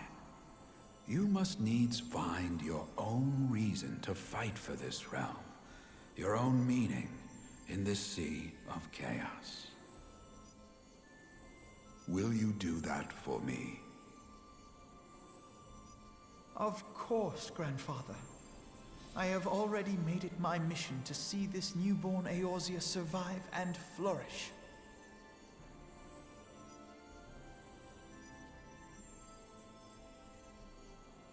Alize, while I was yet enthralled to Bahamutt, you spoke of my faith in man's strength. Know that your words reached me, imprisoned though my soul still was. So forceful was your conviction, I wonder if that belief has not become your own. Perhaps, after all your anger and sorrow was spent, you found something greater within you.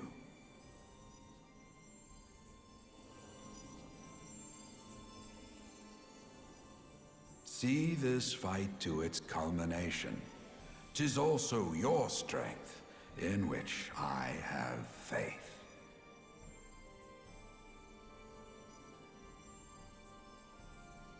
Thank you for everything. Pray, take your rest, Grandfather. You deserve it.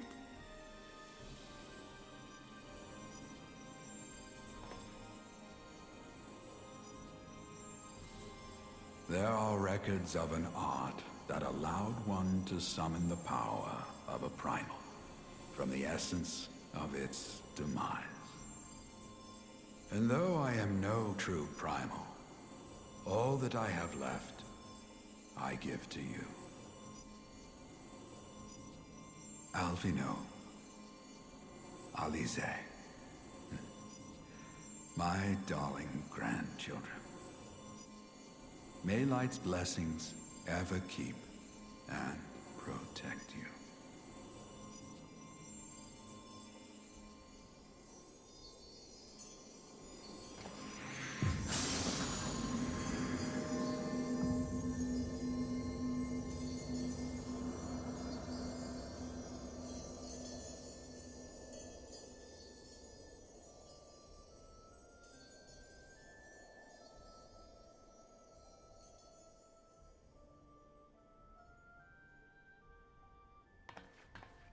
Come, Warrior of Light. Our task remains undone.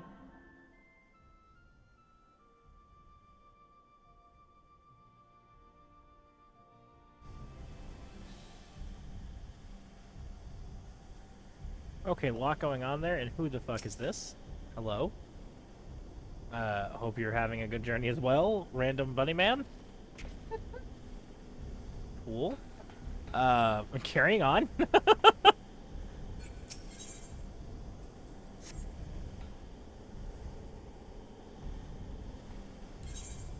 And we're gonna go into turn 4, the finale. Okay. Restored to his senses in defeat, Louisoix uses his final moments to send your party to the main bridge of the final interment, there to banish Bahamutt once and for all. Yet though the end of your arduous journey is in sight, doubt not but that the cornered primal will lash out his unbridled rage. If you are to overcome this terrible foe, you and yours must be of one purpose. Join now your hearts and minds and sally forward to bring the 7th Umbral Era to its true conclusion, for the future of Eorzea. That's a badass fucking prompt right there. Like, get your shit together.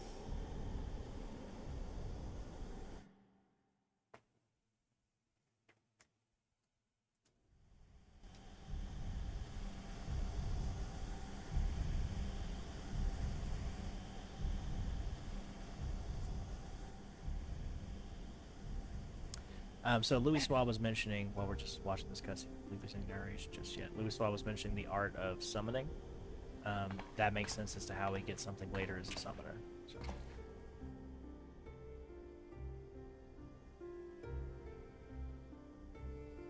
'Twas a long and arduous road, but at last we reach its end. Farewell, Bahamutt. I banish you back to the ether.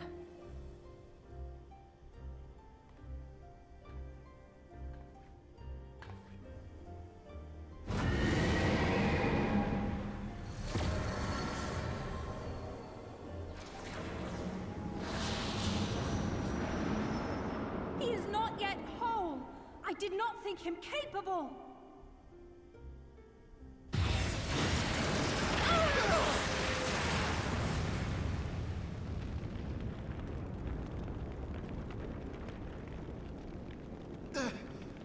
Alize! Alize!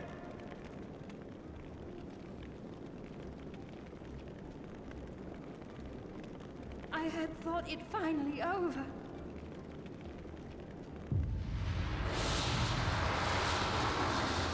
I will not survive another blast.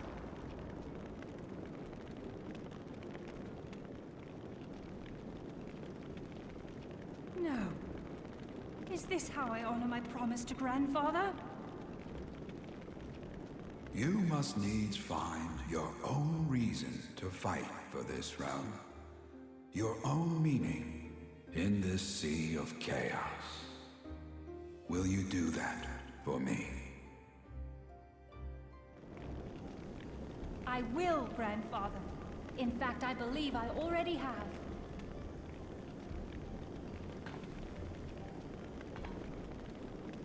That reason has been with me all along, guiding me.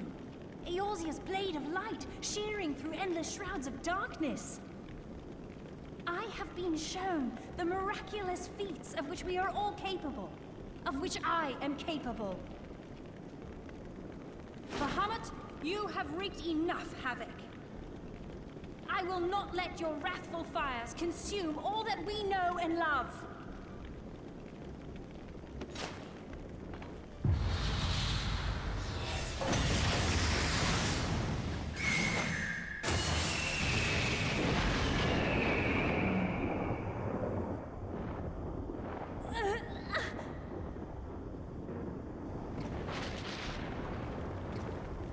How long I have waited to hear you say that!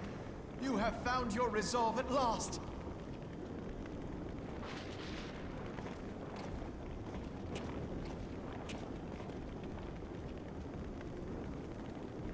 Let me join my strength to yours.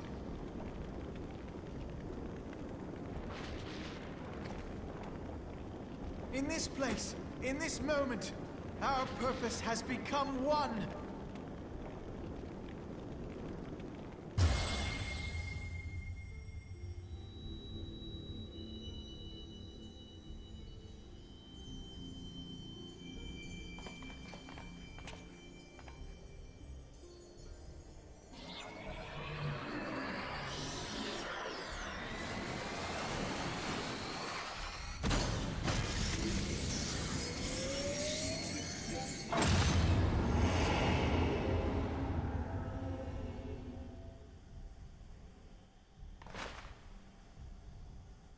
Future of Eorzea!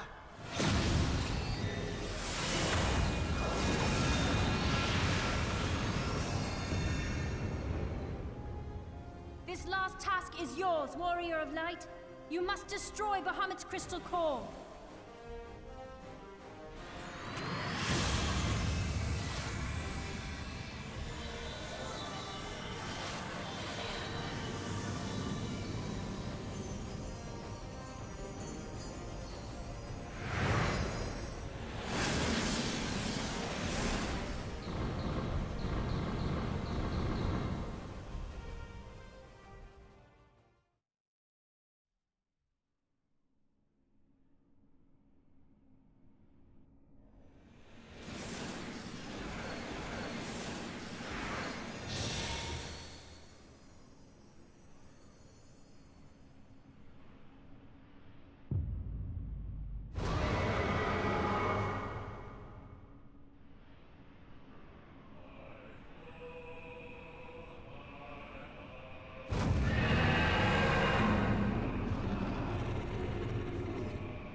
Okay, travelers, we are back fighting the Elder Primal Bahamutts. Ignore what I just did with my tongue there. I'm very excited. Let's go.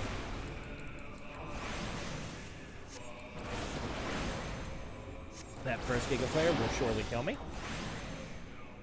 That's that. Oh, with the Mana Ward, I was able to stay alive.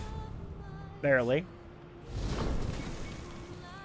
About to be on you. Please get away from me. Thank you. No, fuck, you knocked me in the fire.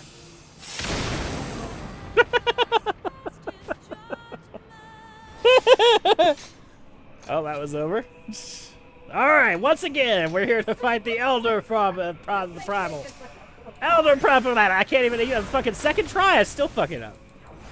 The Elder Primal Bahamut.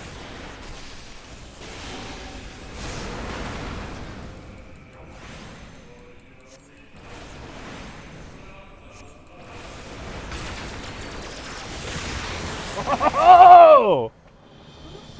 Yeah!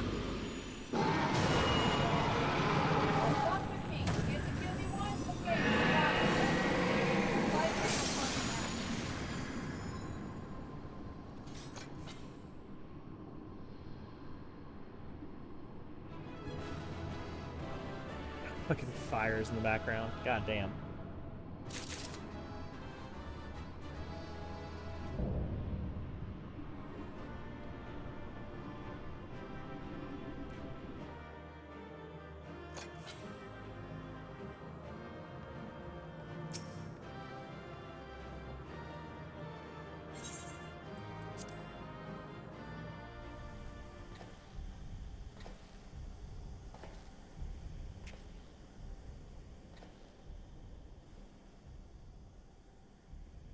You did it!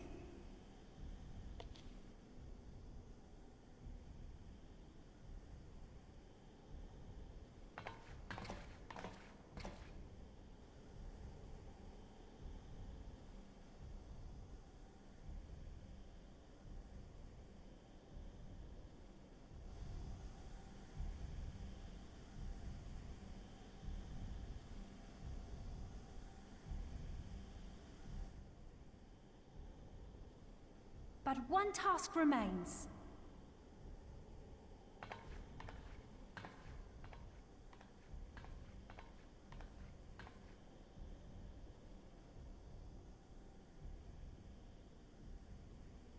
With this last coil disabled, there shall be naught left to bind Bahamutt to this world. His beloved children will finally know peace.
"'Tis done.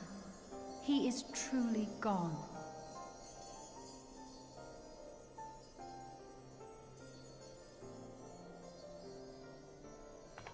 You knew, didn't you? You knew what Grandfather had become.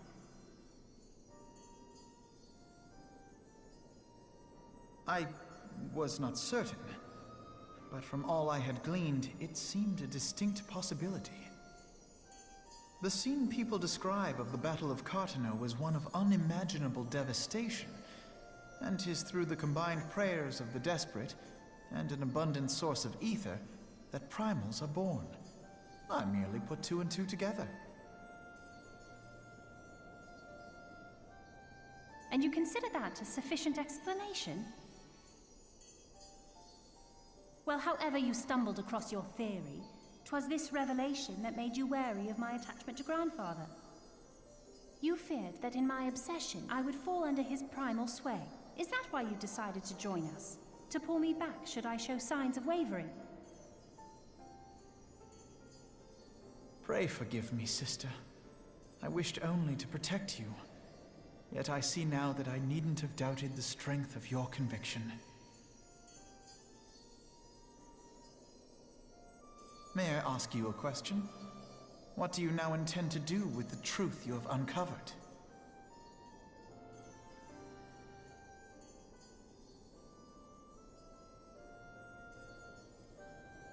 Which particular truth was that, brother? The fact that desperate prayer gave rise to the primal phoenix? That this new god was responsible for setting Eorzea on the path to rebirth?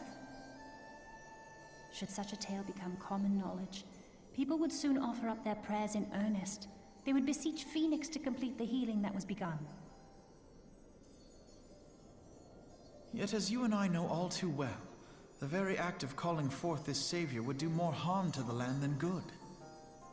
We cannot encourage such worship for this very reason. Were Grandfather forced to return as an ether-draining primal, it would undo all that he had worked to protect. Your abiding love for him was the key that unlocked the truth of the calamity. But keys may also serve to seal doors that were best left unopened. Let your love now guide your actions, and lock away deep inside the fate of both Grandfather and Bahamutt.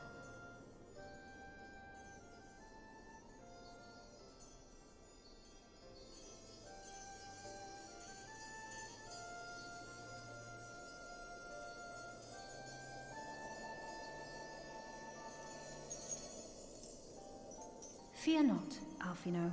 I understand what must be done. The realm need not know the truth for it to be saved.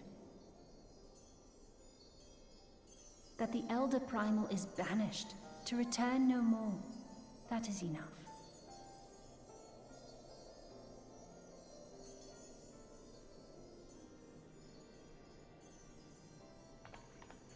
Let us make our way back to the surface.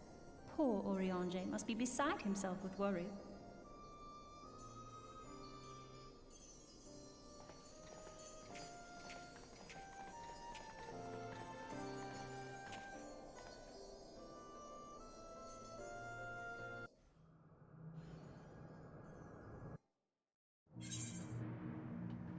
Okay, lots of cutscenes this time. Lots of cutscenes this time, Travis. But we're doing great. We're doing great. And here we are again, after that descent into darkness. The desolation of northern Fenland seems paradisal. As promised, I shan't reveal the truth of the calamity to a single soul. However, the nations of Eorzea will require certain assurances that the threat of the new primal is gone. Keep in the dark over long, it is only a matter of time before they seek answers of their own accord. Let us recommend that the fragments of Dalamud are sealed off, that the truth may yet rest undisturbed. But first, we must go and report to Oriange. It would not do to keep him in suspense. I dare say we shall find him pacing up and down the cerulean processing plant.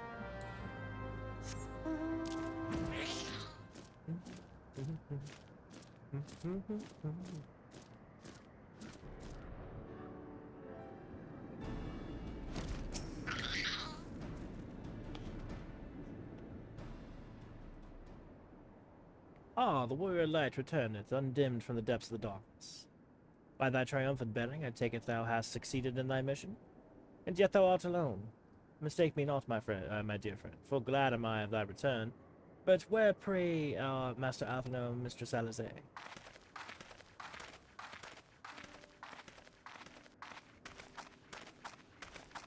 Here, my friend, forgive us our lateness. We took the scenic route.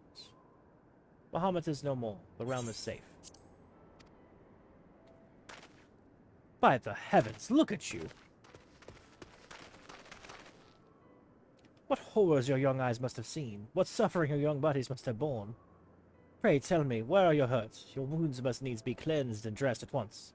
I shall make you a poultice which draweth out... Be at ease, friend. We are hale and whole, I assure you. We took a few tumbles, but the worst of our hurts are healed. I believe we have grandfather to thank for that. Master Louis swore. Then you met him once more? But wherefore should Bahamutt's thrall seek to ease your suffering? I promise to reveal all to you in due course, dear friend. But first there is a matter of which requires our immediate attention. Now that Bahamutt is defeated, we must deem it best to bar entry to all the fragments of Bahamutt. To this end, we will convince the nation's leaders that the danger is past and invite their cooperation in ensuring that the fragments are never again disturbed. Come, let us depart and seek an audience with them forthwith. A moment, sister. You need not burden yourself with this task. Oriange and I will be more than suffice. I should not take this opportunity to rest. The gods know you have earned it. But I am fine, brother. Besides, you have been thorough as much as I have. Been through as much as I have. Oh, I see now. You would play your game of diplomacy and wish me out of the way.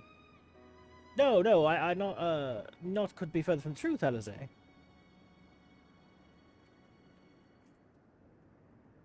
My lady, 'tis mine earnest belief that your brother hath but your best interest at heart. You have more than done your part, and he desireth but to relieve you of a burden he might easily bear alone. I have some experience treating with dignitaries, you must allow, and as you never fail to remind me of my fondness for diplomacy, I feel it only right that I remind you of your aversion to it. Pouty face. Then it is settled. Oriange, pray make arrangements for a chocobo carriage. The ride should give us ample time to prepare our story.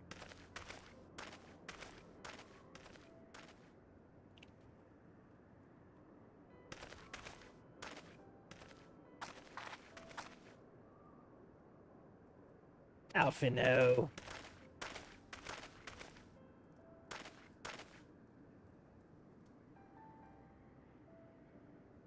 Though our paths are different, we share the same goal, do we not? But of course, dear sister, that which we have achieved together stands a testament to that fact. Whatever path we should choose to take, our hearts shall ever lead us to the same end. Of that I am certain. Thank you.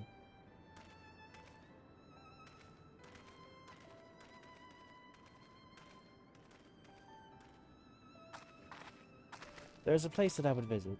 Might I ask you to accompany me?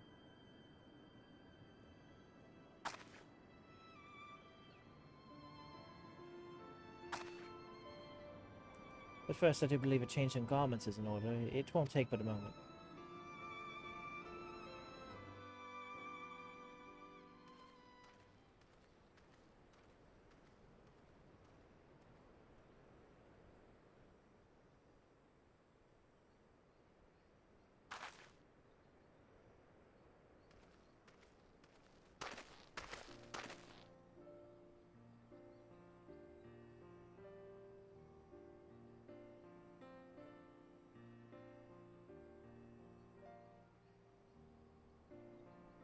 The landscape is the same, of course. There is no reason that it would be otherwise. Though it would be poetic for the fragments to magically disappear, I am well aware that they shall remain long after you and I are gone.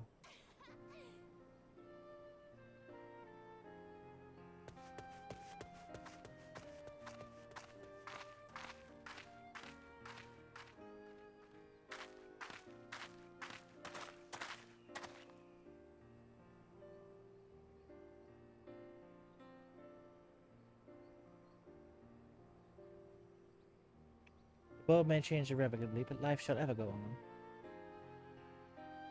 Let's take a closer look, shall we?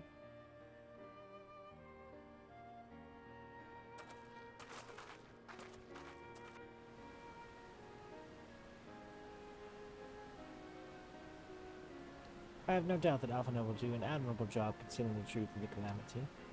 And such truths as were revealed in those dark depths will never see the light of day. I myself agreed that it must be so.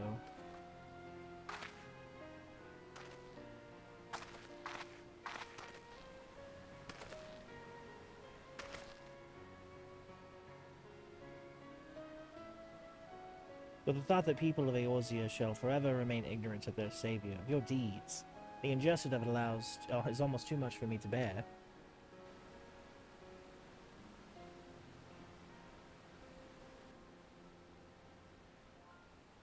How typical of you, Ursa. Ever the hero. Even so, I cannot deny that I feel better for your reassurance. But I want you to know that I will never forget. You are the one who freed Grandfather's soul and saved Eorzea from Bahamutt's wrath.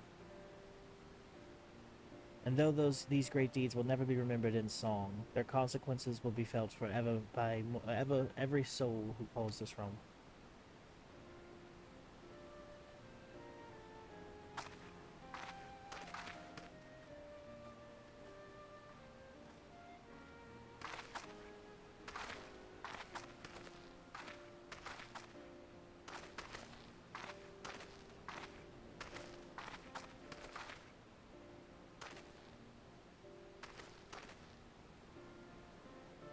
Yes, this spot will do.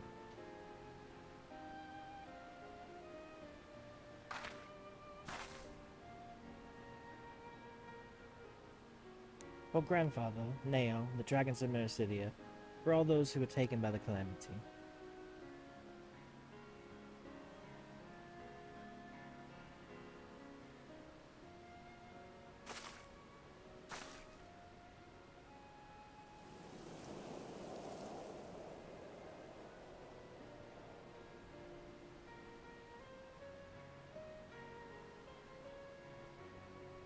At long last, our struggle with Bahamutt is over.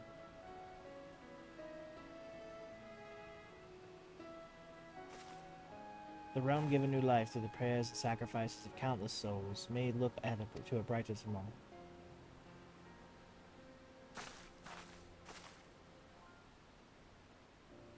When the dust of our adventure is settled, I shall embark on a journey. I mean to find my own reason to fight for Eorzea. And when I do, I will fight with all my being.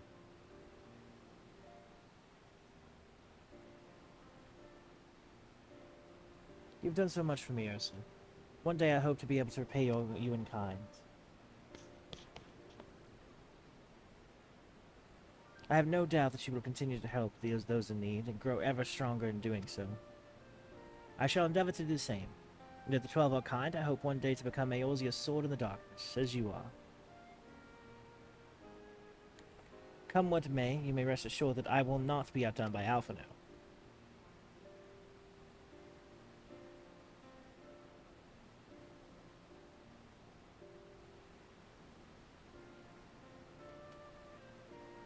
When next we meet, I promise that I will not disappoint you. Till that day, fare you well, my friends, and thank you from the bottom of my heart.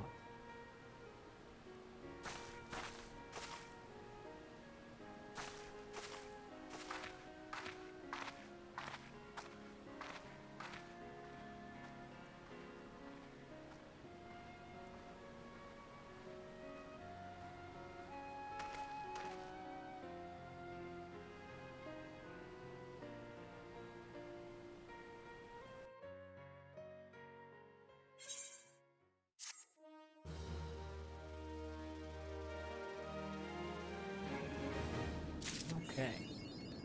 It's the Binding Coil of Bahamutt, completely uncoiled, as it were. That's a pretty cool title. Final Witness, and of course we now get the Louisoix Lavalier minion. Which gives us the ability to summon the little guy. Which is pretty cool, because he's a pretty cool little minion, honestly. He'll probably become my Black Mage minion, because Louisoix is a Black Mage. There he is. Look at the little man's big ass head.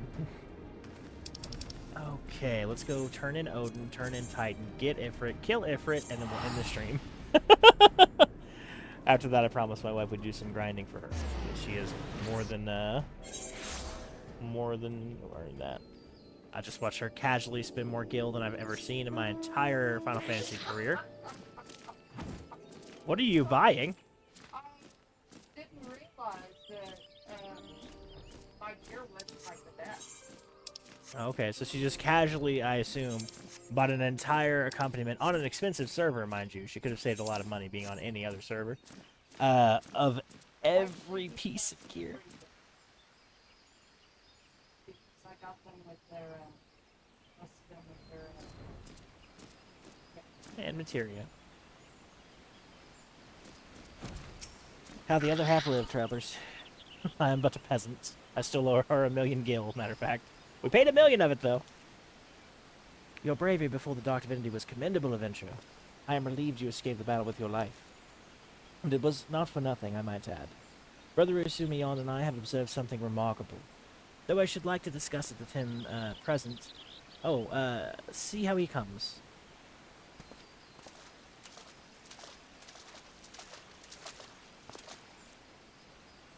Sir, I am honored to have seen you fight. Why, I can scarcely wait to tell Sylphie how a warrior of light overcame the terror of the Shroud. No doubt the girl will smile to hear of your valor. Ah, but no doubt you are keen to learn more of the Dark Divinity. Very well, I shall share with you what I have gleaned in observing your battle. To begin, felling a primal allows the aether of the physical manifestation to return to the land. This much you know, yes? Odin seems to be subject to the self-same laws, yet his sword, the Zonssetsuken, remains ever after his body, even after his body vanishes. Thus we thought to examine the blade, and so doing found that its aetheric density is unimaginably high.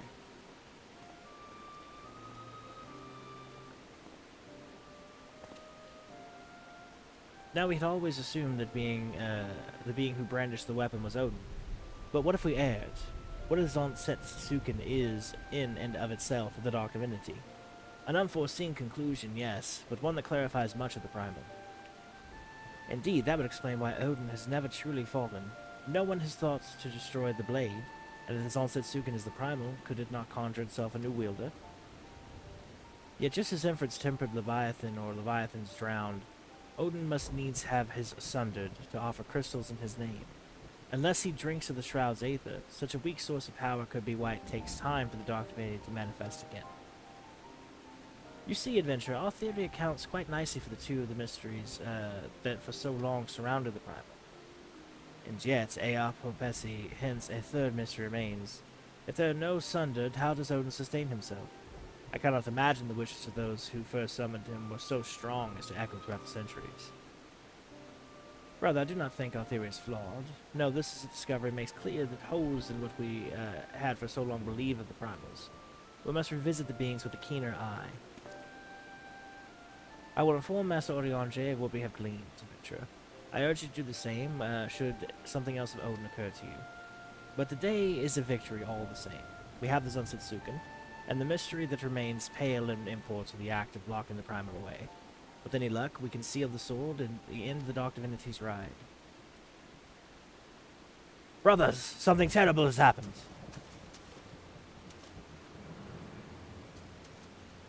The Zonssetsuken is gone. One of my own men has stolen away with the blade, and I am left with nary a trace of his flight. I never dreamt he would do such a thing, and I stayed my hand too long to stop him. What? Are your men so disloyal as to rob you? Tell me, Oluin, why would you do such a thing? Forgive me, brother, but I cannot say. I am as astonished as you. The thief is a sworn man of the God's Quiver, true as any Gridanian arrow. Moreover, what would he stand to gain by stealing so fair a blade? Mayhap the soul of the thief was stolen along with the blade. It is within the power of all primals to bend mortals to their wills. If Zonssetsuken and Odin are one and the same, then the sword may control the now sundered man. Is that not right, brother? That is indeed possible. Gods, could I have been so blind to that? Lord Oluin, it is I who need apologize. Had I been more wary, I would have foreseen this. Instead, I have cost us dearly and placed you and your men in great danger. Let us not cry over lost swords, Lord Oluin. Send forth the God's Quiver and we'll with us to scout the Shroud. Brother Eapopesi and I will devote ourselves to devising a way to fell Odin after the Zonssetsuken is Osgard. Yes, brother, indeed. It would be a poor thing to have the blade in our grasp and not destroy or dull its blade. Adventurer, I will call upon you again when something to show for our efforts. Till then, go in peace.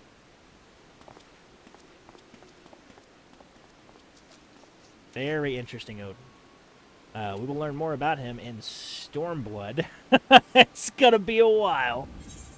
But for now, That'll put that particular battle to rest. Or will it? Actually, kind of... Does it? Yes, it does. Yes, okay. Let's go turn in the Thanolin one. Hope we can pray Return to the Waking Sands for that shit.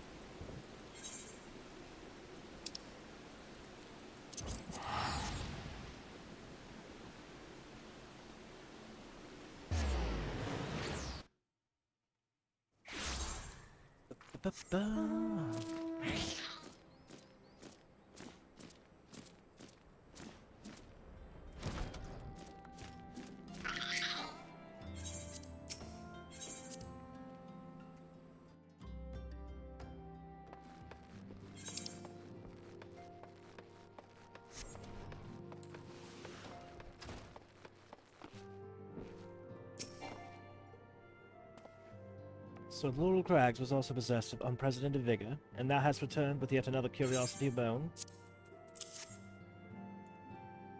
Kobolds are not known for fashioning objects in this manner. What is more, the construction doth bear a striking similarity to that of the trophy recovered by thee from Garuda's lair. The fleshless remains of the beastmen worshippers. This is the material common to both of these forbidding rituals. Foreboding. What unsavory sorcery had the Paragons bequeathed to their unsuspecting pawns? There is yet another commonality in the augmentation of primals that concerns me. That is the Ursa Bersol. For every mountain thou dost conquer, I am struck by the answering waxing in potency of the primals. The pattern is too clear to ignore. Such a cycle bodes naught but ill for the realm. I must unlock the true nature of these immortal entities ere the land is once more racked with ruin. And as always, thou art my stoutest ally in gathering the requisite keys. We are fortunate that the Lord of Inferno hath yet to rear his horned head. I fear, however, that reports of his return will not be long in the coming. My quest for knowledge yet remains unfinished, but such a task can only allow properly be undertaken in a world unracked by chaos. Let us bow to the inevitable and prepare ourselves for what will undoubtedly turn into another blistering trial. Pray visit Higher Commander Swift of the Hall of Flames in Uldar, and advise him that the fiery primer will likely soon be amongst us once more. Mayhap the measures of foresight we can lessen the impact of Ifrit's arrival.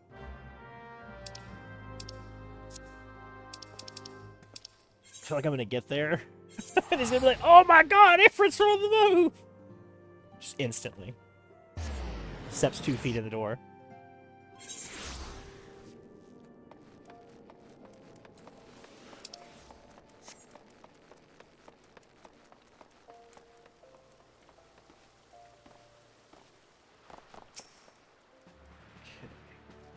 So the Scions, your timing is most fortunate. Allow me to brief you on the situation. Both the Maelstrom and the Order of Twin Adder informed us of their recent troubles with disturbingly powerful primals. And as these incidents ever occur in threes, we immediately sought to gather intelligence on Emulja activity. We lost contact with the first reconnaissance party assigned to the task. I then deployed one of our elite units to learn the fate of the missing scouts, but they also have failed to report back. In their recent missives, my elite troops declared their intention to investigate the Bowl of Embers. Though they may have been overwhelmed by the Lizardmen, we must consider the possibility that the Lord of the Inferno has reclaimed his domain. It is with some measure of wounded pride that I then ask to require your aid. Assemble a group of your companions and strike into the heart of Emulja's territory in southern Thanolin. If Ifrit has indeed returned, you are to banish him back to the Aether by whatever means necessary. But you would likely have to renew your bond with the Zayarak Aetherite to the end of the Bowl of Embers. Lizardmen have undoubtedly realigned their crystals since you felled their god. And unfortunately that means cutting your way through a goodly number of their centuries to reach it. The Grand Company of the Immortal Flames is no stranger to sacrifice when it comes to battling the primals, but the struggle costs far too many lives, and often creates a host of new tempered enemies.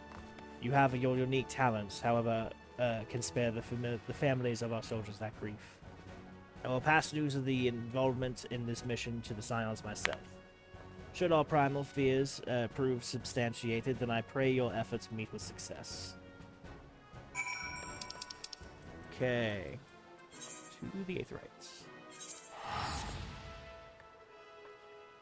Who is the 6th horse from? There's the 3 I've been fighting. There's the water one that I'm not spoiling. The lightning one that I'm not spoiling. Ice. Okay, yeah. Yeah, definitely not spoiling her, but she'll be on the lead up to the other. Yep, hang on.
Okay, we are now attuned to the 8th one, excuse me.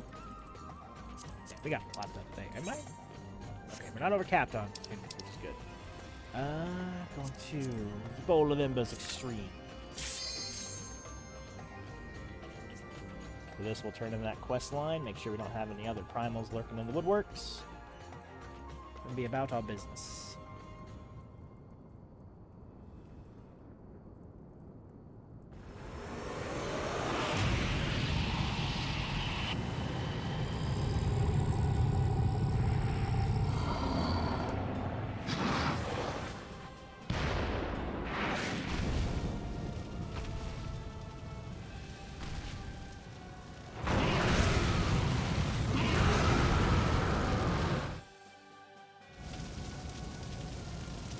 Alright, travelers, let's do this. I'm gonna hit fire with fire.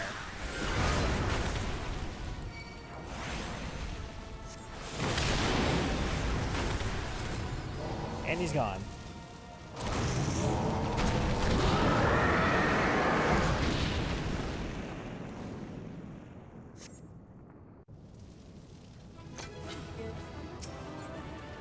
They have to have increased the drop rates on these, right? Every single one of them, every single time? Like, there's no way!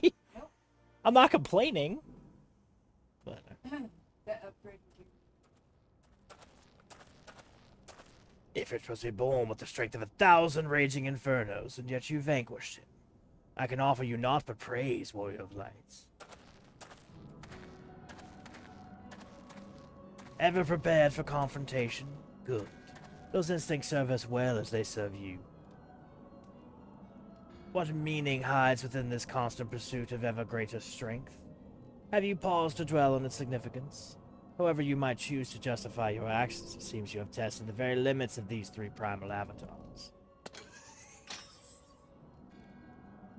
Again, such furious response. Did we not make ourselves clear? As amusing as such might prove, we do not come to trade blows with you. This meeting is at an end. We must thank you for a most enlightening display.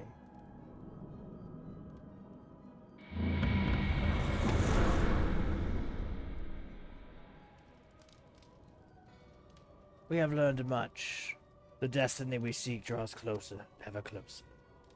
How much longer can you stem the tide of darkness, bringer of light? How well will you fare against the next god to reawaken?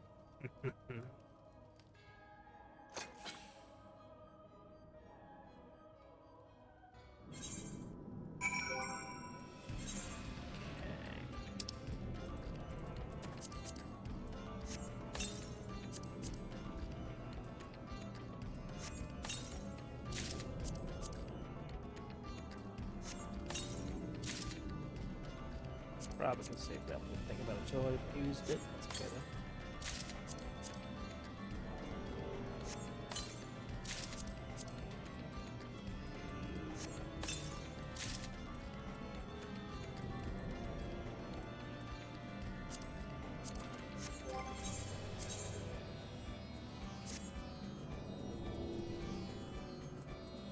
Definitely seems like an upgrade, yeah. What's the staff look like? That's pretty cool. And I think this is the kind of thing that might actually be a material. Oh, I was gonna say that might be able to like enhance in some way. Look at this outfit. Oh, like a fucking dragon now.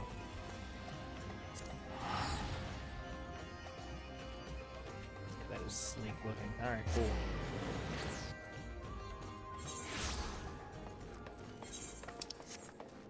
Okay, so turn in Ifrit. Return to the Waking Sands.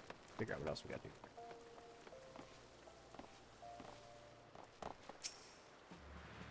So the Infernal Primal has returned after all.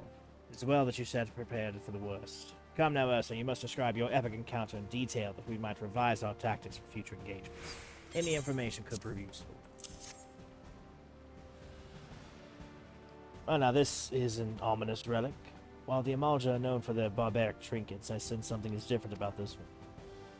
I see, so it is the third such object you have discovered within the domain of Prime. It certainly seems feasible that it played a role in Ifrit's enhanced volatility. Return with your trophy to the Waking Sands, and pray bid Orionje to continue his investigations. Our eternal gratitude to you both. Pray return to the Waking Sands. Oh, yeah. Do I craft with these? I'm not actually sure how these work, to be honest. It's been a while.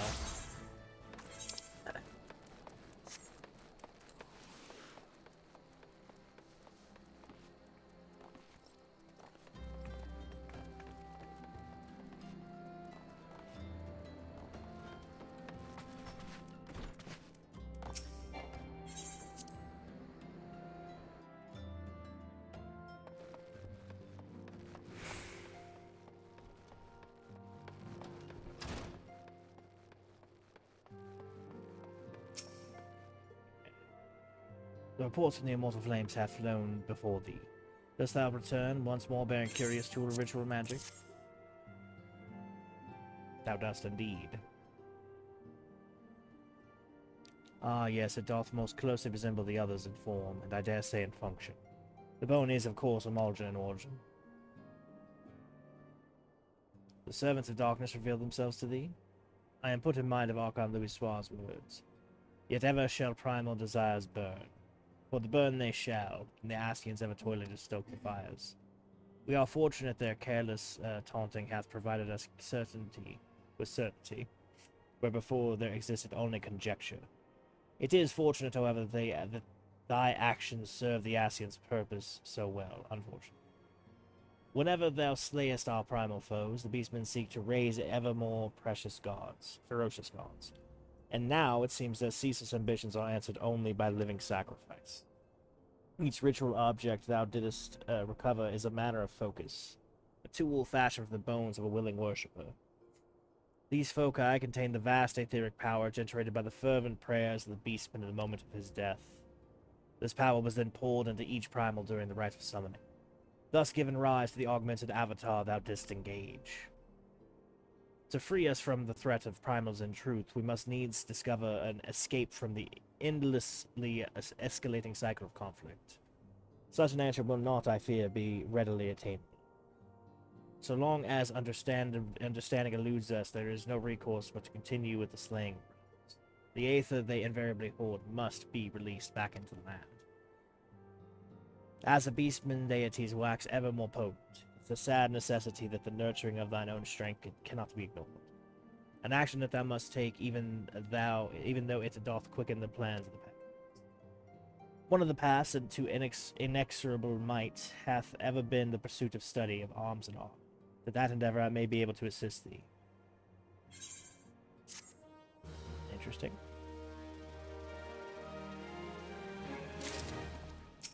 He does have that one. Tussle with the gods. If thou art to weather the constant clashes against ever more potent primals, thou must perforce arm thyself with extraordinary weapons. I have concluded negotiations with one Rowena, a merchant who doth abide in Revenant's Toll.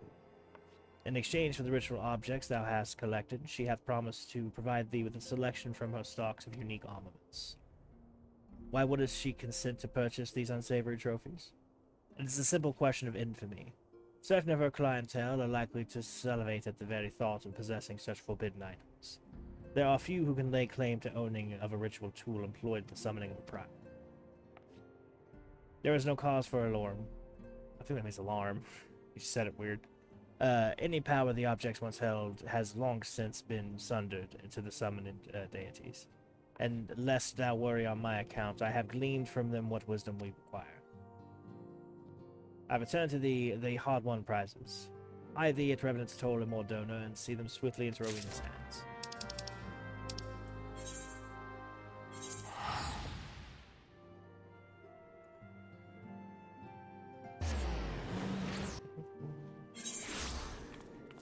Ba-da-ba.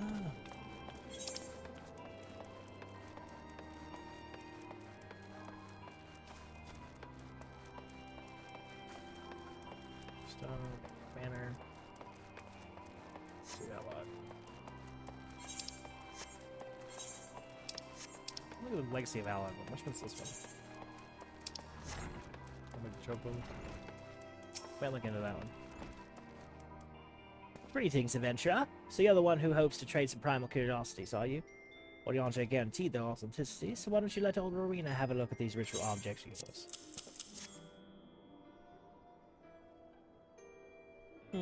Carved from basement bones, just like he described.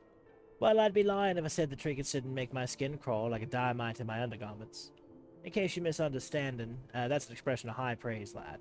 My customers will be gutting each other in the streets for a chance to purchase your trophies. Show them to Lorania, my acquisitions officer, and she'll walk you through the transaction.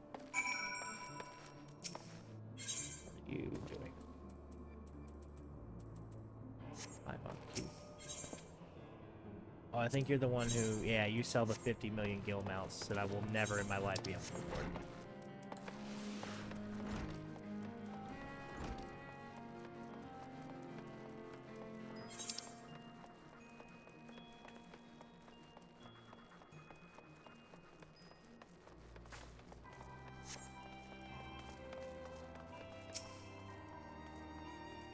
God stands, Rowena. You promised me a life of excitement in this exotic land of Mordona, and here I am stalking yourselves like a trained opo.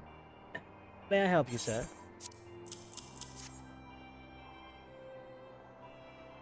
Oh, what in the seven unholy hells are these gruesome things? Beastmen ritual tools? You adventurers and your penchant for stowing the most disgusting souvenirs in your packs. Blech. And that goes twice for Rowena wanting to stock the stuff, and thrice for her adult customers for begging to buy it. But that's neither here nor there. Whatever it is that drives you folks also fills my purse with coin. Now, were you seeking to trade for aught particular? Oh, the special weapons we deal in, is it? Here, take these few tokens, and you'll be able to exchange them for arms you fancy. If you're one of those completionist types, then you'll no doubt want an entire armory of the things. Just bring me another set of the stomach-churning ritual tools, and I'll see you rewarded with more tokens. Let's hop to it.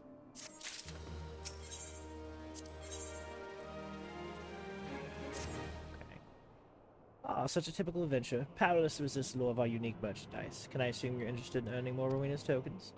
As it happens, we've been inundated with orders for wealthy fools who are desperate to decorate their manners with ghastly primal summoning tools. And you, my friend, are our most trusted supplier. Bring me the goods in question, complete sets of 3, and we can do business.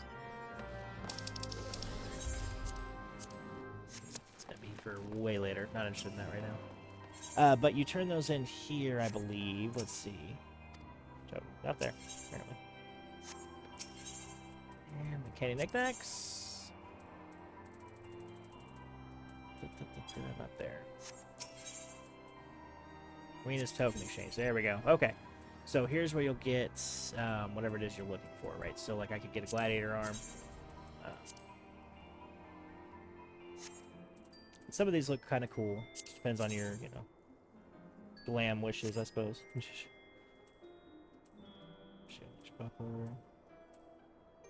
They're only item level 90. I don't actually think they're all that good, to be honest with you, but they are interesting. Okay, let's just return to Gridania, and I think that'll just about satisfy the day. We are just about to hit 4 hours streaming, not including the 15-hour bathroom break. That was quite a long one, so definitely eager to spend some time with my wife off stream. We appreciate you guys. Thank you once again, Lady Dragonspoon, for joining us in the event of the century. Speaking of dragons, I am now looking very draconic with my shit. That's actually pretty cool. I'm gonna see if I can get a glowy one somehow. I think it exists. We're gonna find out. But in the meantime, this has been Ursa the Literary Bear, and we will see you